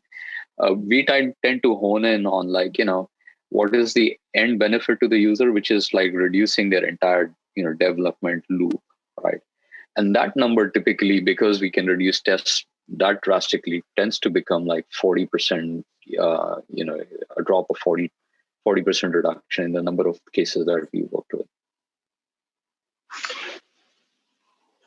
Okay, so we are getting close to the end of our time here. Just in terms of wrapping up, what are where could somebody go to learn more or to engage with you about this?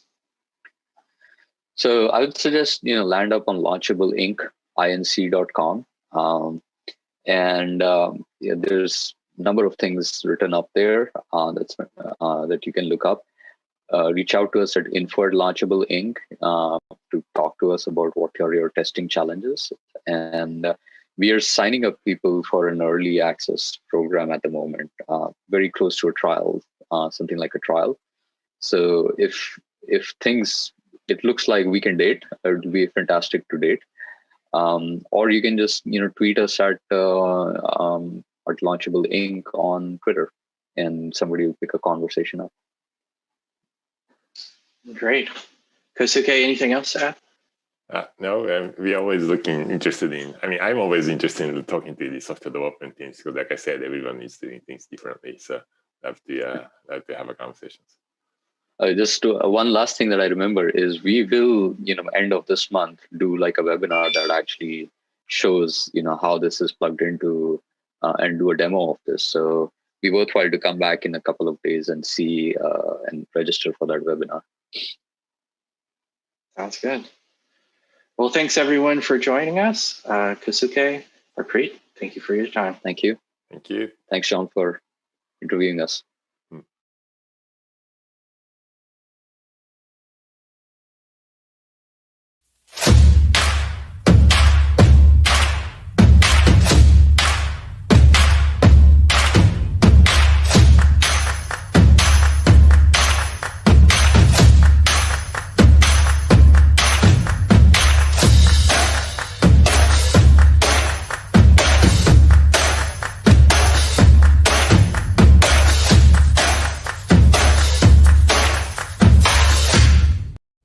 Hey everybody, happy Tuesday. This is Charlene O'Hanlon, and I'm here now with the Tuesday edition of the headlines. First up on DevOps.com is an article that looks at how organizations can mitigate low-code security risks. Gartner predicts that by the end of 2025, over 65% of development projects will be using low-code builders. It's obvious low-code is expanding, but what security implications does it introduce? When you have non-developers involved in the development process, you will have security issues. This article takes a look at some of those issues and provides an extensive list of some of the ways organizations can harden their low-code environments to reduce the level of risk involved in low-code. If your organization is currently using low-code or just getting into it, this article is well worth checking out. And we take a look at the results of a recent survey that shows DevOps jobs remain in high demand, even during the economic downturn brought on by the pandemic.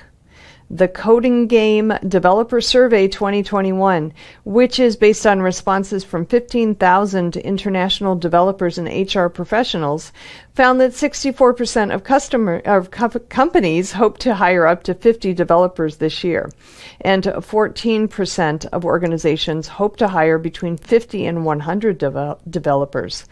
5% of respondents plan to hire more than 500 developers. Wow. The survey also noted that DevOps, back-end developer, and full-stack developer positions will be difficult to fill this year. 43% of respondents said they will struggle to hire DevOps professionals, and 41% will have a difficult time hiring front-end and full-stack developers. 1/3 of respondents said it will be a struggle to hire architects. This survey shows there are plenty of opportunities for developers, which is great news. And even better news, the survey also shows you don't need a traditional academic background to break into development. Only 20% of organizations said that they don't even consider recruiting developers with non-academic backgrounds. So yay. All right, over on Container Journal, we have an article that looks at Prometheus and why it is an essential observability tool. As one of the CNCF's fastest growing projects, the time series database that is Prometheus is especially useful for gathering metrics about Kubernetes clusters and is typically used with a Grafana dashboard as an observability tool for visualizations. This post explores why Prometheus has become widely adopted and integrated with observability platforms, and why Prometheus metrics and observability data in general have become increasingly essential for DevOps teams, many of whom are overextended and highly distributed as a result of the pandemic, especially those working in development environments. And in news, Diamante has added support for the Google Cloud Platform to its Spectra platform for managing data on Kubernetes environments that can be extended across a hybrid cloud computing environment. The company is also now supporting CRI-O, the container runtime interface for Kubernetes defined by the Technical Oversight Committee that oversees the development of Kubernetes. Spectra is already available on AWS and Microsoft Azure, as well as on-premises IT employments that can deploy Spectra on servers from Lenovo, Dell Technologies, HPE, or x86 infrastructure provided by Diamante. All instances provide a data plane to employ a unified data fabric across a hybrid IT environment. That data plane complements an existing Ultima control plane from Diamante that provides the means for managing the underlying network, storage, and security services. Over on Security Boulevard, we take a look at the increase in Microsoft 365 attacks, Microsoft Office 365 attacks over the course of the past year. Thanks, COVID-19. According to research from Vectra.ai, 71% of Microsoft Office 365 deployments in medium to large companies suffered, on average, 7 legitimate account takeovers at a time when remote workforces are more dependent than ever on the suite of apps to get their jobs done.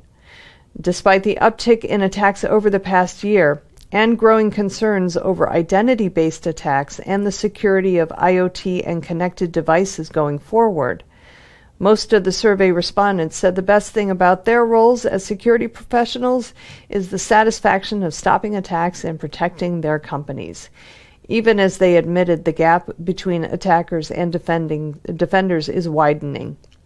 So there's that. At the same time, there is a disconnect between practitioners and executives in confidence levels, which could be because the metrics that land on executives' desks don't always tell the real story. As the cloud becomes the platform and infrastructure of choice for so many organizations, attacks on cloud-based applications are bound to increase. That means companies must remain diligent in ensuring all entry points to the network, both on-site and remote, are as secure as possible. And finally, we have an article that looks at how organizations can leverage managed threat hunting to detect and prevent cyber attacks. Having a complete understanding of where an organization stacks up in terms of its security posture can fundamentally change how to assess risk and reframe the way it thinks about threat intelligence. But building out an internal threat hunting team or teams to perform such tasks is no small undertaking, especially when budgets are razor thin and there is an acute shortage of qualified talent. One answer is to hire a service provider that offers managed threat hunting as a service. This article offers up some things to consider when selecting a managed threat hunting service provider to get the most value for your organization. All right, that's it for the headlines today. I'll be back on Thursday with a fresh new batch for you. Until then, have a great day, everybody. Please stay safe. This is Digital Anarchist. Hey, everybody. Welcome back to TechStrong TV. I'm Charlene O'Hanlon, and I'm here now with Nathan Burke, who is the Chief Marketing Officer at Exonius. Hey, Nathan, how are you? Thanks so much for joining me today. Yeah, great. Thanks for having me. So I wonder if we could start out by you telling us a little bit about Exonius. I'm not very familiar with your company. Sure, happy to. So we call Exonius the Cybersecurity Asset Management Company. Mm-hmm. And we're solving a problem that's been around for decades. And it's the idea that despite all of the tools that we have that know about assets, and by assets I mean devices, but also cloud instances, organizations still struggle to understand everything they have so that they can manage and secure these assets. And cloud is becoming a huge piece of that puzzle. It's difficult enough just to know, to understand what physical assets we have. It's even more difficult when we talk about things like ephemeral devices that can be spun up and down and live for minutes. Yeah, containers, right? So, it's interesting because we've been kind of dealing with this kind of almost like I guess I call it like an inventory issue for so long. Yeah. Back when, networks were mainly on premises, IT teams struggled to just make sure that they understood all the devices that were on the network and all the assets that were on the network. And that was just on premises. So I can imagine that the problem has been so much more compounded by the fact that organizations now increasingly are using cloud as part of their infrastructure setup. So do you perceive this, or does your company perceive this as being a problem that has persisted and is just going to get worse, or are you seeing kind of organizations very slowly, albeit slowly, getting a handle on managing all of the assets and the devices on their network? Yeah, so I think I'll give the negative and positive of this, because there is some good news here, because it is a problem that the more devices we have, the more device types, the different operating systems, it is a harder problem to solve, right? We just have all these different devices that we never even thought of a few years ago. But the good news is all of the data is there. And that's really what our approach is. The idea that you have all of these tools that know a piece of it. You have, like you were talking about, the physical devices. Well, you've got network scanners that can see those. Those network scanners aren't going to see your remote workers that are just on any laptop, but maybe you have an IAM solution, right? So you have all of these tools that cover a piece of them. And if you can get the data from those tools, correlate it all together, then you can see everything you have. And if you can see everything you have, you can also see the relationship between those devices, those users, and your security policies to understand what's adhering to or what's deviating from those policies. So what are we talking about then with respect to security when we're talking about managing all these devices on the network, and especially when when organizations are migrating to the cloud? I know the last 12 months or so, we've just seen a huge uptick in adoption of cloud services, and so many organizations kind of shifting some or all of their workloads and applications to the cloud.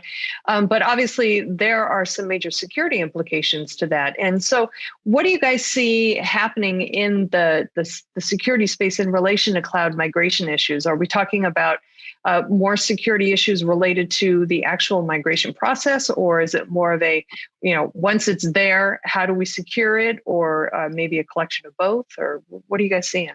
Yeah, it is.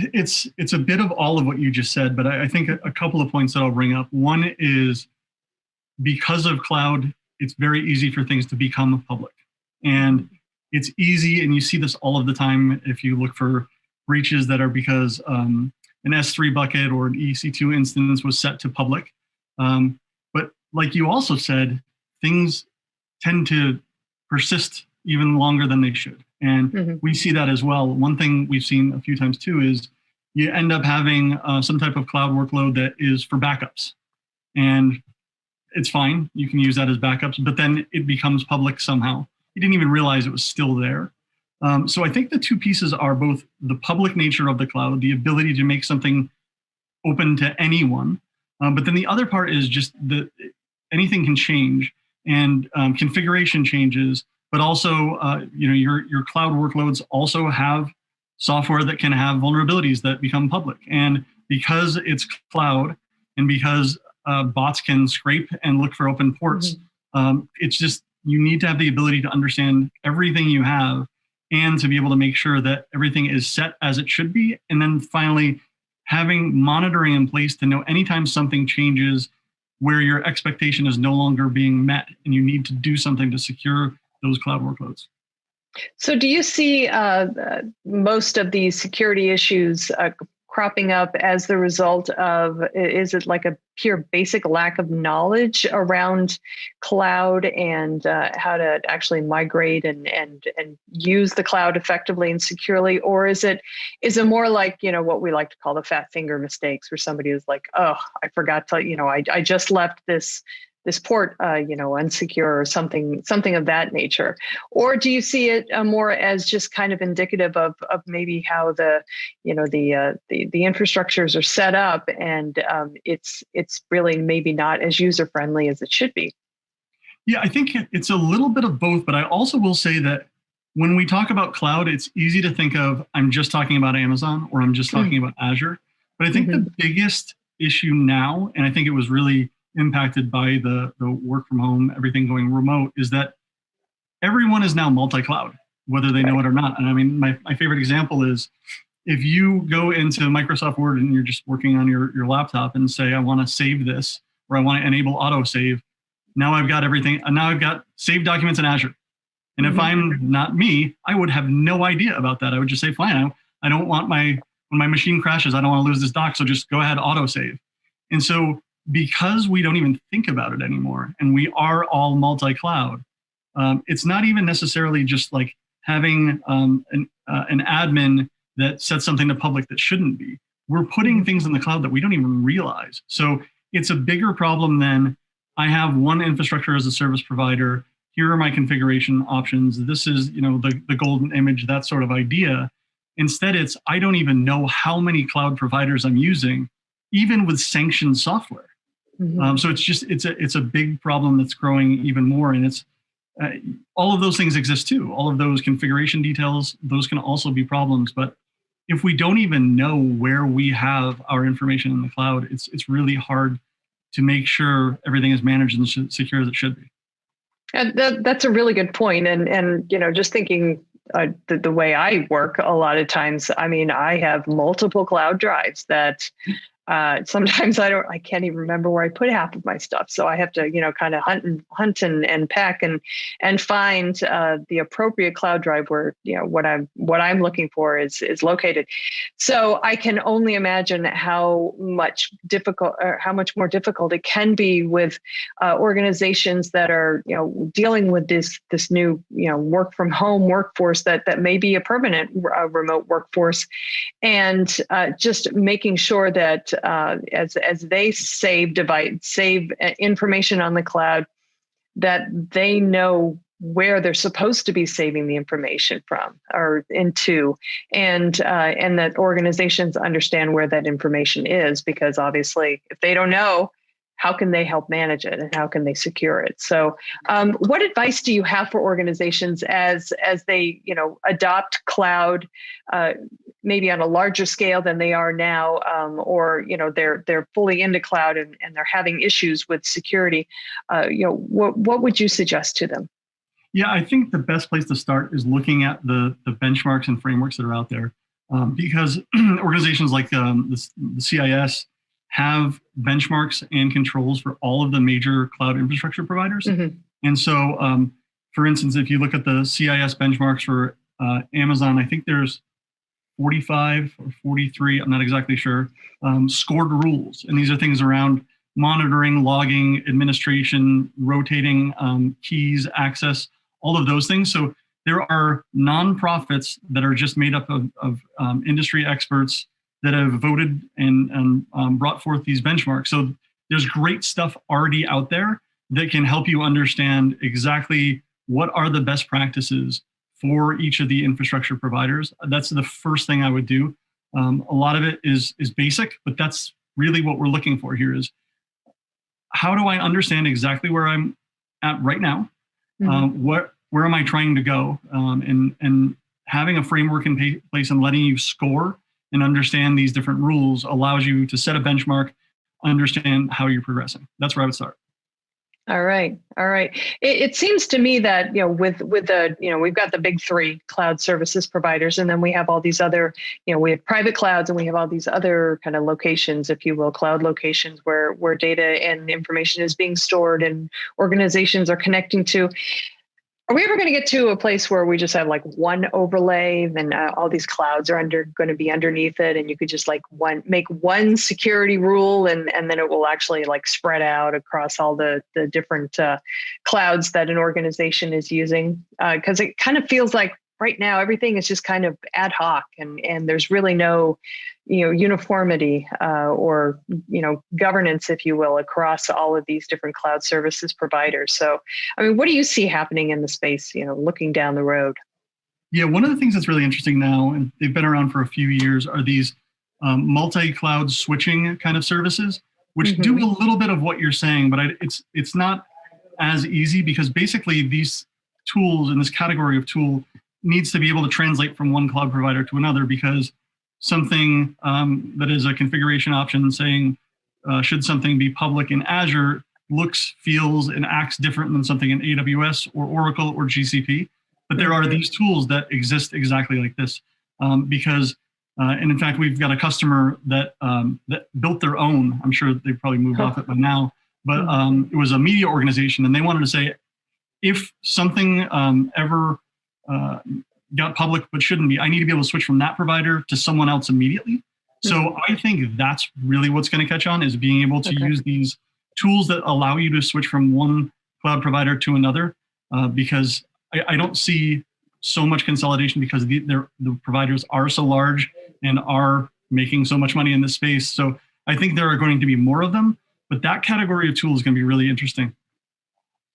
Yeah, I think if anything, I think cloud services providers and organizations that deal with the cloud on a regular basis, from a vendor perspective, I think what they need to do is really focus on making it easier for organizations to utilize cloud services in a more unified manner. So that's just my 2 cents there. But Nathan, thank you so much for taking a couple minutes and kind of talking me through cloud migration and security and what your company does. I really do appreciate it. Yeah, this was a lot of fun. Yeah. All right, great. Well, guys, stick around. We've got lots more TechStrong TV coming up, so stay tuned.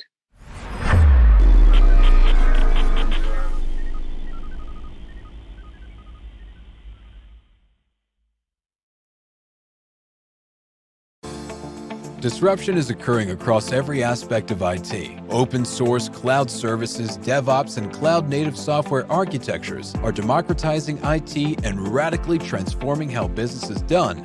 The old ways of creating software and doing IT are being replaced with agile, flexible, faster, and cheaper methods, benefiting vendors and users alike. Accelerated Strategies Group is out to democratize access of industry expertise and knowledge. We use our expertise and experience to offer insightful, intelligent, useful information in a variety of formats relevant to the IT community: digital events, videos, reports, assessments, workshops, and implementation projects with tech vendors, IT organizations, and business leaders. We widely and openly share our work products, often for free. Analyst reports these days aren't worth more than a graph or chart that tells a story or illustrates a market trend. We work with developers, DevOps teams, cloud architects, security engineers, and transformation leaders most every day, creating and implementing transformational strategies and technologies. We're not just thinkers, we're also doers.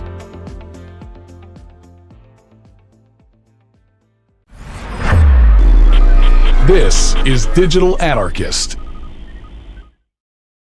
Hey, everybody. Welcome back to TechStrong TV. I'm Charlene O'Hanlon, and I'm here now with Eric Brinkman, who is the Chief Product Officer at Cobalt. Hey, Eric, great to see you. Thanks for joining me today. You are so welcome. It's great to be here, and thanks for having me. Oh, no problem. No problem. Well, I'm excited to hear about Cobalt and what you guys are doing in the pen testing as a service space. But first, I want to offer you congratulations on your new role as Chief Product Officer. Good stuff. Yeah, thank you so much. It's really been a blessing to have been the Chief Product Officer here at Cobalt. I've loved the team and the process that kind of got me here, and it's really been fun. I'm starting my 4th week here so far, and I've really loved every minute of it. It's been great. Excellent. Well, you came over from GitLab, right? That's right. All right. So what drew you over to Cobalt? What was it about the company or the technology that drew you away from GitLab and over to Cobalt? Yeah, that's a great question. GitLab was such an amazing place to work, and it's this amazing rocket ship of a company that's leading the world in remote organizations and remote first structure, and is going to have a great financial outcome, this year or next year sometime. But largely what brought me to Cobalt was the people and then the opportunity. I got to know Jacob Hansen, the CEO of Cobalt, late last year, just organically through networking opportunities. And at the time he was starting the CPO search for Cobalt, and we started talking about that and gradually got to meet the team through that. Just kind of no pressure. Hey, come meet the team, see what we're doing. I got to meet the team. I got to meet the board. And honestly, the culture that is instilled at Cobalt is one that I found to be pretty consistent all the way from Jacob at the top, down to a lot of the makers, what we call makers, individual contributors at Cobalt, as well as up through the board too. And it just seemed like there was something special that they were building. The other angle of it too, though, was the market opportunity for what they're trying to do, which is to create a new industry, which is pen testing as a service. And I think there's just so much opportunity there to disrupt how pen testing has been done for the past 15, 20 years. And we're at this kind of intersection of SaaS and kind of this freelancer marketplace, and everything being shifted to be developer centric. And kind of the coalescence of all of these trends is a really fascinating one. And Cobalt's right at the middle of it with pen testing as a service model. And so I've always tended to work for kind of underdog companies that are trying to do something new, starting with my career at AMD, and then, working for GitLab, and now over to Cobalt. And so I'm really excited for that. All right. So let's talk about pen testing as a service, because to your point, it's kind of a nascent technology, a nascent market, and really haven't heard too much about it before. But especially in the last year or so, with all the changes we've seen with the way developers are developing applications and security operations personnel are doing their thing, and just employees in general are, remote working, and it seems like business has been kind of turned on its face. Pen testing as a service, I don't know if before now really would have flown in the market. But tell me what are you guys hearing about, or what are you guys seeing as far as market adoption, and what is it that is so attractive about making pen testing a cloud or a SaaS-based offering? Yeah, and I think you have to go back to some of the original pain points of what made pen testing so painful in the past. One, it was relatively expensive. It was largely black box. It was hard to find from a talent perspective. You had to work with a larger consultancy or find someone local. And so scheduling that person to come in and do your pen test was difficult. Then you had the collaboration aspect of pen testing, which also was difficult in that it was largely a process that your teams weren't necessarily speaking to each other. And then once the pen test is over, you get this very static report that says, here are all the findings. It goes to someone in the security department who probably has to translate that into some requirements or some stories for the development department. You don't have any sort of collaboration happening between those departments with respect to the pen test. And then once things are fixed, you don't actually know if it actually solved the problem. You probably need to retest. And so every one of these little pieces in the value chain of doing a pen test had a lot of pain around it, and it has a lot of problems.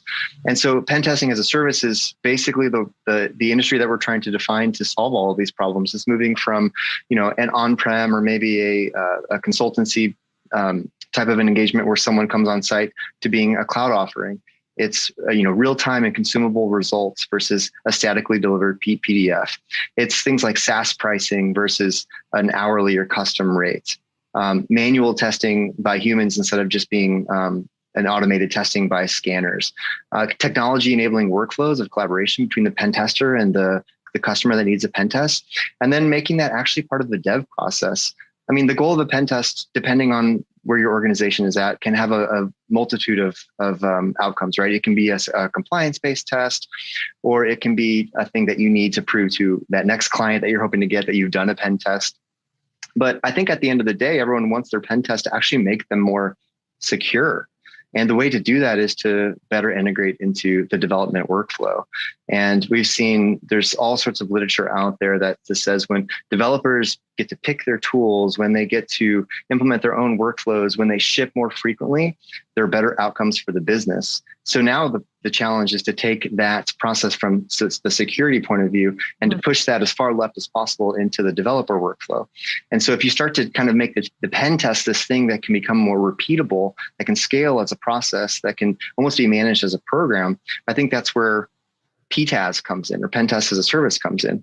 Just the ability to kind of start a test on demand, providing analytics, insights, historical trending from your pen tests, and then managing it well, and then pushing it into your developers so that they can fix it. Then that whole feedback loop just starts to flow. You have a flywheel of pen testing that actually makes your security better of your application, but also like delight your developers and the rest of your software development team. So that's really pen tests as a service in a nutshell. And there's a lot of work to go and do. We're kind of at the tip of the iceberg here with respect to what we're trying to build. Well, it sounds great, and it certainly, on the surface, it sounds like something that definitely could improve an organization's DevSecOps practice. And I can certainly tell you from speaking with so many different people that that's something that would be very well received. Do you think, from a security perspective, when we talk about this push-pull between security personnel and developers, though, as much as we try to make a DevSecOps more of a DevOps motion, if you will, or principle, there really still seems to be that security's got to do its thing and developers are going to do their thing, and if developers do what security people are supposed to be doing, then it's not going to be done as well. So have you run up against any kind of negative feedback, if you will, from the market saying that really, pen testing is more of an art than it is a science, and you really do need to have security personnel who are very well versed in the process to do it effectively? Yeah, I think pen testing is always going to be driven by humans on the back end. And they're going to use all of the amazing tools that are in the marketplace and all the automation that they've built and that we're going to continue to integrate and build at Cobalt. I think pen testing is largely a collaboration problem at this point in time. It's not necessarily a tools or automation problem. And so we want to keep that human element. We think that humans are really skilled at making judgment calls in tough situations where you may have a vulnerability that surfaced from a scanner, but understanding how that vulnerability actually impacts a particular application largely needs human judgment. And so it's that human judgment that I think is so important in actually cementing the sec in DevSecOps, because rather than if you just wanted a scanner to go and spit out a bunch of results for your dev team to go and work on, you can do that today. And you don't really require any humans on the back end. I think the beauty of marrying the human to the scanned results or the automation that we have in place right now is the ability to make judgments around, hey, what really needs to be fixed immediately? What can wait? If you don't fix this now, like what is the risk that you have that you're going to keep living with? And so that's kind of where I see this intersection of humans and scanning technology. And then just making it easier to consume and collaborate. What if a developer has a question for a pen tester?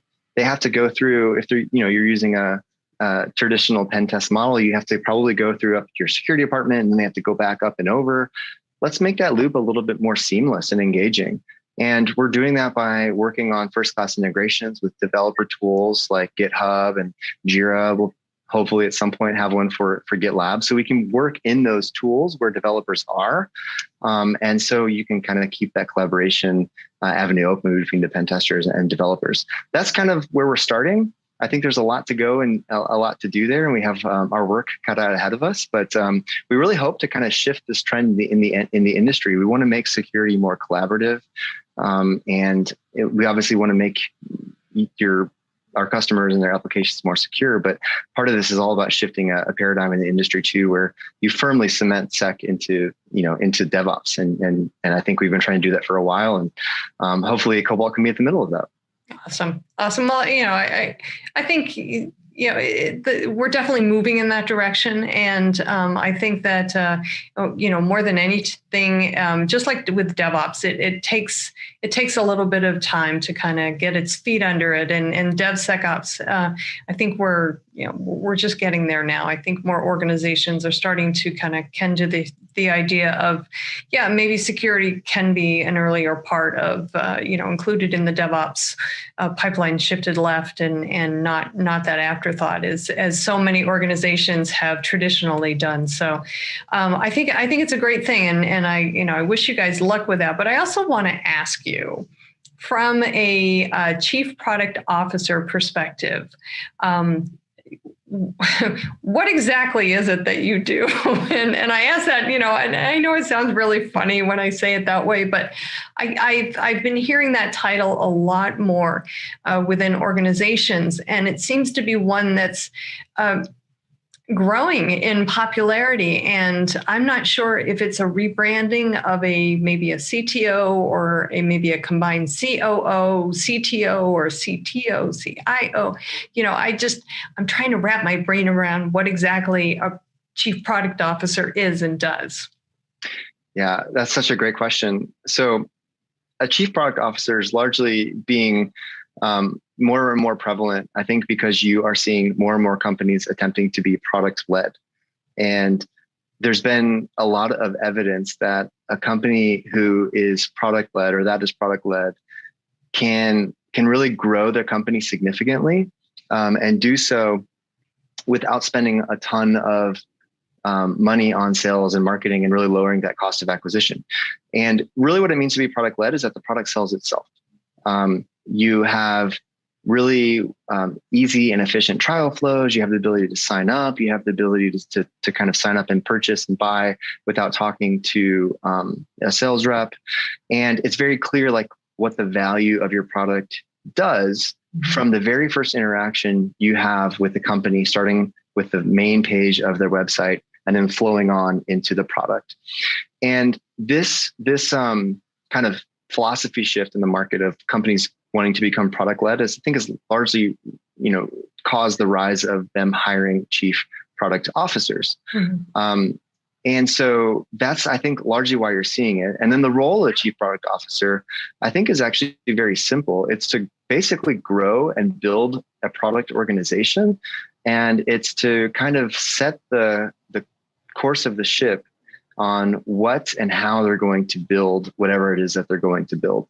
So I kind of view my role as ensuring that Cobalt's product organization, which consists of product managers, product designers, and product operations folks, know the framework in which they're operating in, know the process that they can work hand in hand with engineering to go and build the things that they want to build, and kind of implement the rigor, process, and structure around how to go and discover what our customers need, how to build that in a scalable and efficient manner, and then how to do that quickly. So there's kind of the process piece of it. And then charting the course of where the ship needs to go, more or less, is also, I think, a key characteristic of what the chief product officer role is supposed to do. So the role is really supposed to paint this picture of 3 to 5 years out. What does the product look like? What are the customers that we have? What do they look like? Anticipating the needs of what the market may shift to or where it may go over the next few years is also an important part of that. And so it's a kind of a tangible example here is saying, hey, if I want to go from San Francisco to New York City, I know in some period of time I want to end up in New York City. Well, what are the kind of principles we put in place to do that? Well, we're not going to rent cars because we don't trust the drivers, or we're only going to take trains and because that's efficient, or we just want to do air travel because of reason X, Y, and Z. That's kind of what a chief product officer puts in place, is kind of the guardrails for how the team's going to operate, and then where we need to go to overall. From a day-to-day basis, that's what the team decides. What airline do you want to fly? I don't know if I necessarily care. I want the product managers to be able to have the autonomy and the decision-making ability to make those decisions. But that's largely what I think the role of the CPO should be. All right, Great. Well, that actually, it makes a lot of sense when you're considering the increased number of organizations that are undergoing digital transformation. I imagine a lot of them are recognizing that they need to have this in place if they're going to move forward in that product-centric, customer-centric mindset. So, and way of working. So, good stuff. Good stuff. Well, Eric, thank you so much for taking the time and talking me through pen testing as a service and what a CPO is doing and I wish you the best of luck at Cobalt. And I think you guys are doing some great stuff over there. So thanks again. Really appreciate it. Thank you so much, Charlene. It was a pleasure to be here, and I appreciated the very thoughtful questions. All right. Great. Well, stick around, everybody. We've got lots more TechStrong TV coming up, so stay tuned.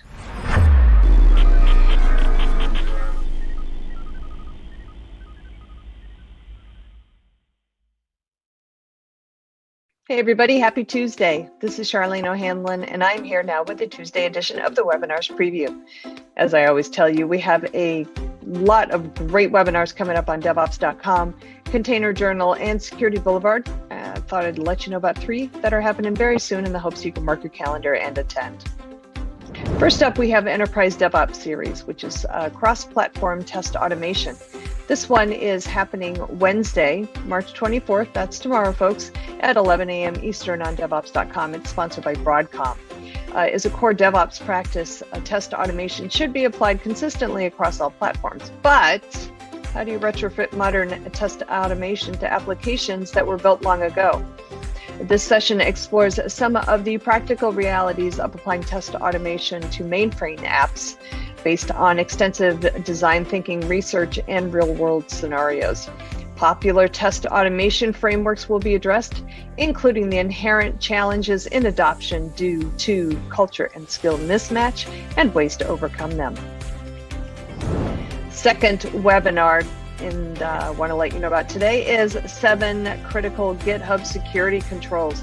This one is also happening tomorrow, Wednesday, March 24th at 1 p.m. Eastern on Security Boulevard. It is sponsored by by Cycode.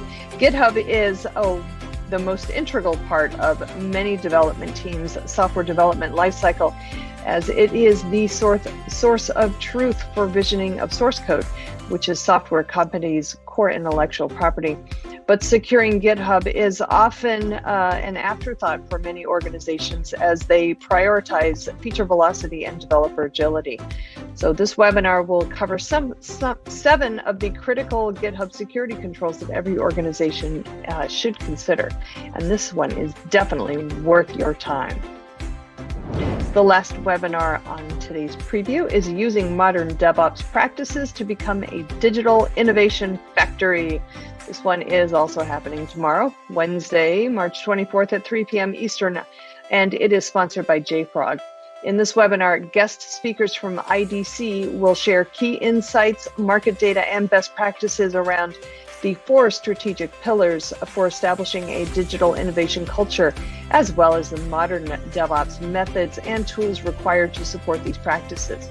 They're going to touch on the strategic direction that senior leaders must embrace, as well as some of the tactics DevOps teams can employ to keep the innovation factory humming and thriving in this new digital paradigm.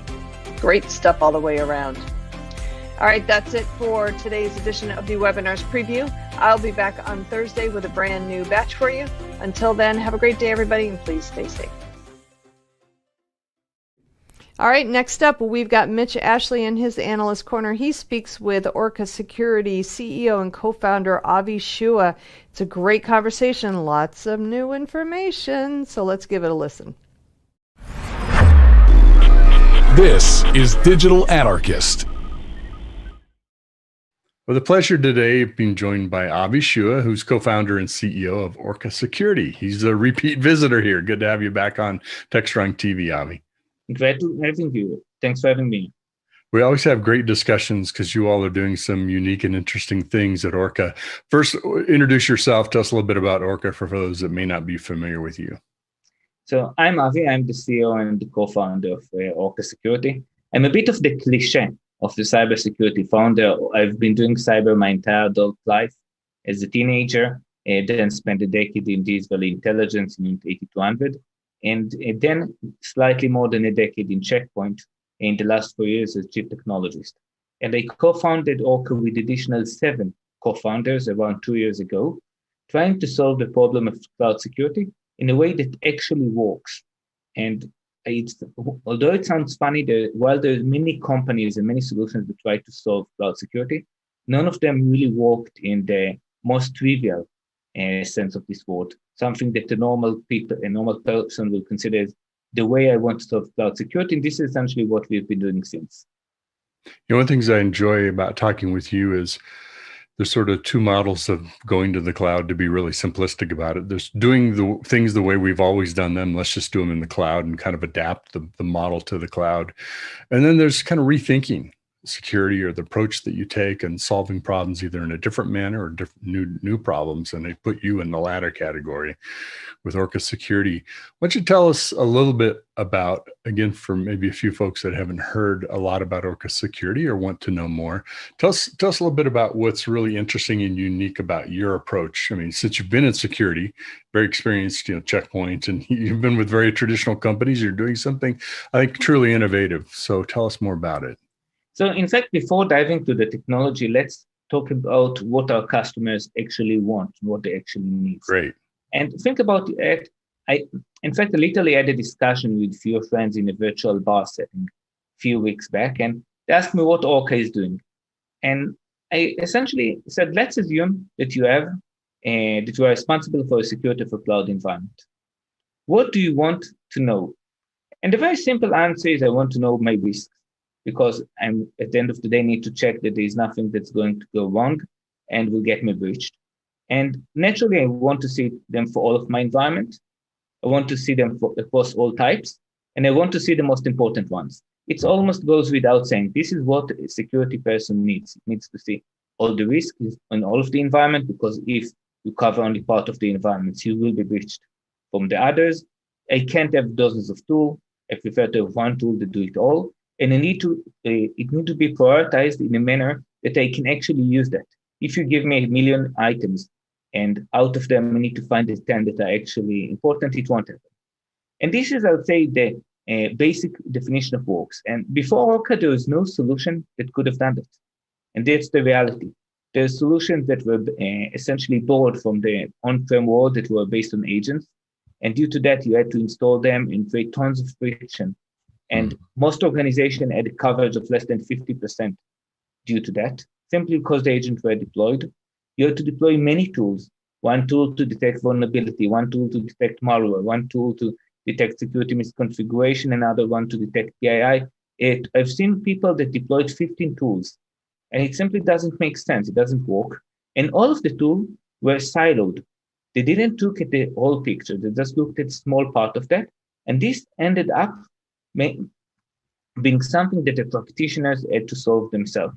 I always use the analogy that if I'll come to your office and tell you that the worst security issue is that the lock to the restroom door is easily pickable, while technically it's true, it's probably not your worst security issue, because one, you need to get to the room, and second, there's nothing valuable inside. But most of these security tools were just in the business of prioritizing which locks are pickable, not looking at the bigger picture. What we understood is that the cloud allow us to look at this problem in a completely different manner, as a holistic problem, and not use the on-prem technologies that were frankly limited by the physics of on-prem environments. And this is why we created Orca. We pioneered a technology called side scanning, which is in patent pending phases, that allow us to scan the environment in a touchless manner.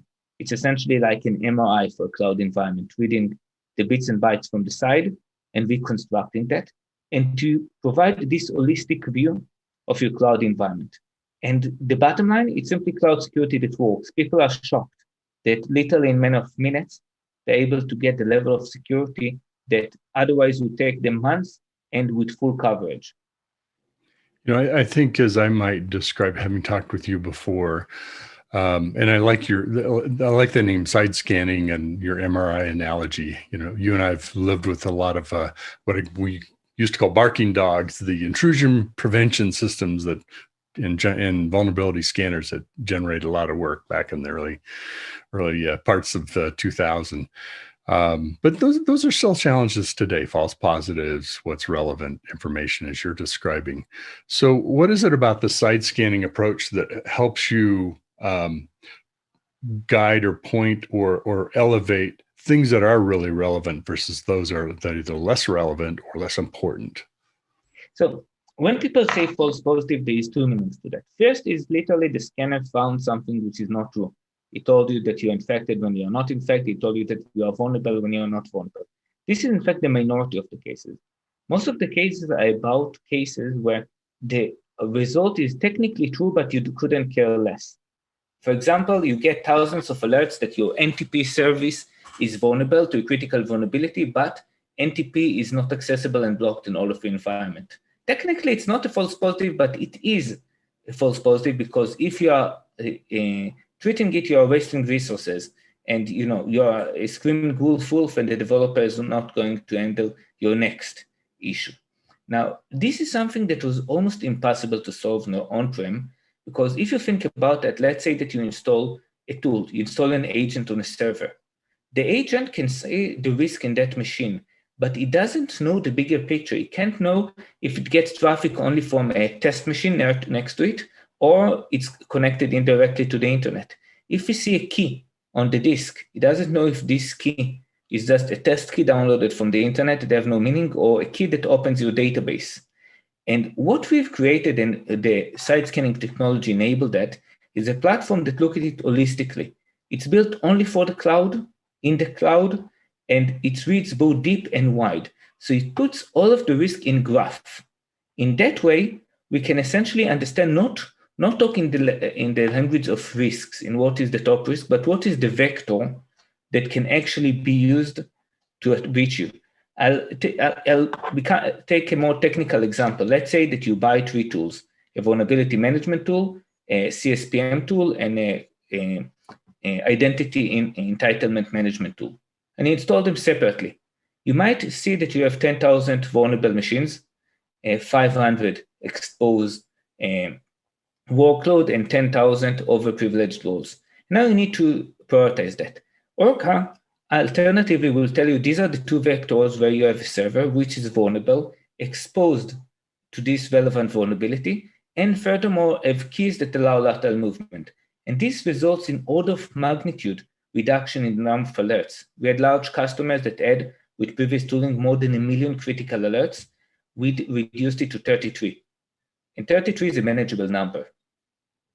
Absolutely. I was had a conversation with a CISO of a very well-known social media company. And he said, I don't look at any tool that adds work to my team. We got plenty of work, plenty of alerts to look at. So yeah, well, I wanted to take that time and appreciate you going into some examples and talking about what's different about Orca Security, leading into some great news about a Series C funding. You just had your Series C 210 million, I believe, right, in funding with Capital G and Redpoint Ventures, correct? Correct, and we had also a lot of participation from the existing VCs, GGP and Icon Capital. Fantastic. Well, I think that kind of setup at the front helps explain why, some very, very nice dollars being invested in your company. Talk to us a little bit about where you're at and what your plans are putting that money to use. VCs don't give you money to put in the bank. They like you to go invest it in things that are going to have a return on results, right? Definitely, the business model is not to give us the money, so we'll put it in a bank deposits. And first, indeed, we raised more than $210 million. This brings the total investment in Orca in the last 2 years to close to $300 million total. And this comes after really an explosive close to last year. We had a very aggressive forecast for 2020. We in fact achieved slightly more than double that. When we closed the year, and it's continued to accelerate. And we see the need in the market to the platform. We see customers that say that they don't see a reason to go to the old way. This is essentially the way to move to work in the cloud. Everyone is moving to the cloud. The need is out there, and people need cloud security that works, not just tools that add work to them. I had a customer that later told me that he looked at one of our top competitors and he told them, I could buy a tool if you bring me 6 more people to handle that. But if exactly not, that problem, right? I simply can't.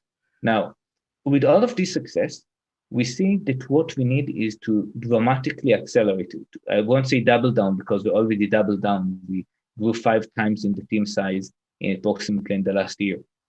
And we want to bring this as much as possible.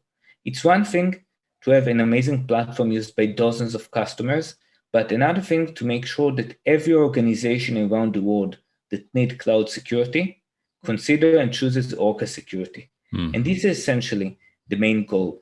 We need to bring this to the masses and at the same time to continue the product innovation to make sure that you have the most comprehensive and complete solution you need with no additional tooling, everything based on our cloud scanning technology and on our platform. You know, it's a lot of fun to be at this stage in a company when you're experiencing that kind of growth. Comes with some challenges too, of course. When you're clearly at that stage of when you're different, when you have a big differentiator like you have in the market, you have to tell people about it, but tell them about it in a way that, you know, makes sense, right? If it's so different, it's hard to comprehend. I don't think you fall into that category. But I would imagine a good bit of the new funding will go to things like building out sales teams, maybe in multiple places beyond where you're currently located, as well as growing the teams that you have and investment in product capabilities, usually is what companies are doing at your stage, correct? Definitely. And we are definitely opening more sales offices around the globe. We are focused in the United States. We are opening a few in Europe, in London, in Vienna. We are opening in Australia. And you mentioned telling the world, but I have a very, I'll say maybe different mindset to how I approach that. And I believe that the last thing practitioner needs is more marketing saying that we are fabulous. There's enough companies that come and say, we have a great tool, come buy these tools, I think hundreds. I'm a big believer that what practitioner actually needs is data and to be able to see for themselves. This is why we took the approach that we are continuing of simply showing the product versus competition on same environments. We invested a lot in essentially a set of videos that you can see Orca versus some of the competition, Palo Alto, Checkpoint, Qualys, Rapid7, and we'll add more on the same environment. And of course, we have our interpretation, but it's also recorded. You install, this is at the same environment at the same time. This is Orca, this is the competition, this is what Orca does best, this is what the competition does better. For them to choose, to decide. At the end of the day, it's a 10-minute, it's more than reading I'm fabulous, but it's actually valuable. And this is essentially our approach to cybersecurity marketing. People need to see the fact, not only hear what the vendors say. Well, it's a good point because everybody says they have the best stuff, right? And I would imagine you're probably doing some things in that 10-minute scan, instead of just dumping data on to the customer or the prospective customer, putting that in some form that's easily digestible and easily applied to a ROI or whatever else you might want to consider as part of an evaluation or assessment process. Definitely. We also have our calculation, but for me, it's also critical to show the raw data.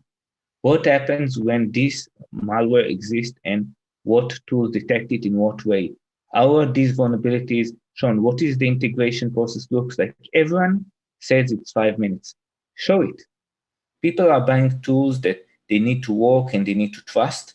And most people, and they need to have credible data. And I believe that companies should focus a lot of their marketing dollars from just ads saying we are great to showing actually the products in real life, in something the practitioner, the person that actually uses that, can use in order to make an informed decision. Sounds like maybe co-opting a phrase from the old Tom Cruise movie, Jerry Maguire, instead of show me the money, show me the data, right? Well, great. Definitely. Well, congratulations on the good news around the funding, and we look forward to hearing more about how you're doing in market and people that are getting a chance to see that data for their cloud environment. Orca Security, where can they find out more? everyone is welcome to join our website, orca.security, to sign up for a trial and see the risk in the cloud environment literally in minutes. Fantastic. Well, I hope folks take advantage of that and they get to see their data, show them the data. Thanks for joining me, Avi. Avi Shua is co-founder and CEO with Orca Security. Thanks for having me. Absolutely.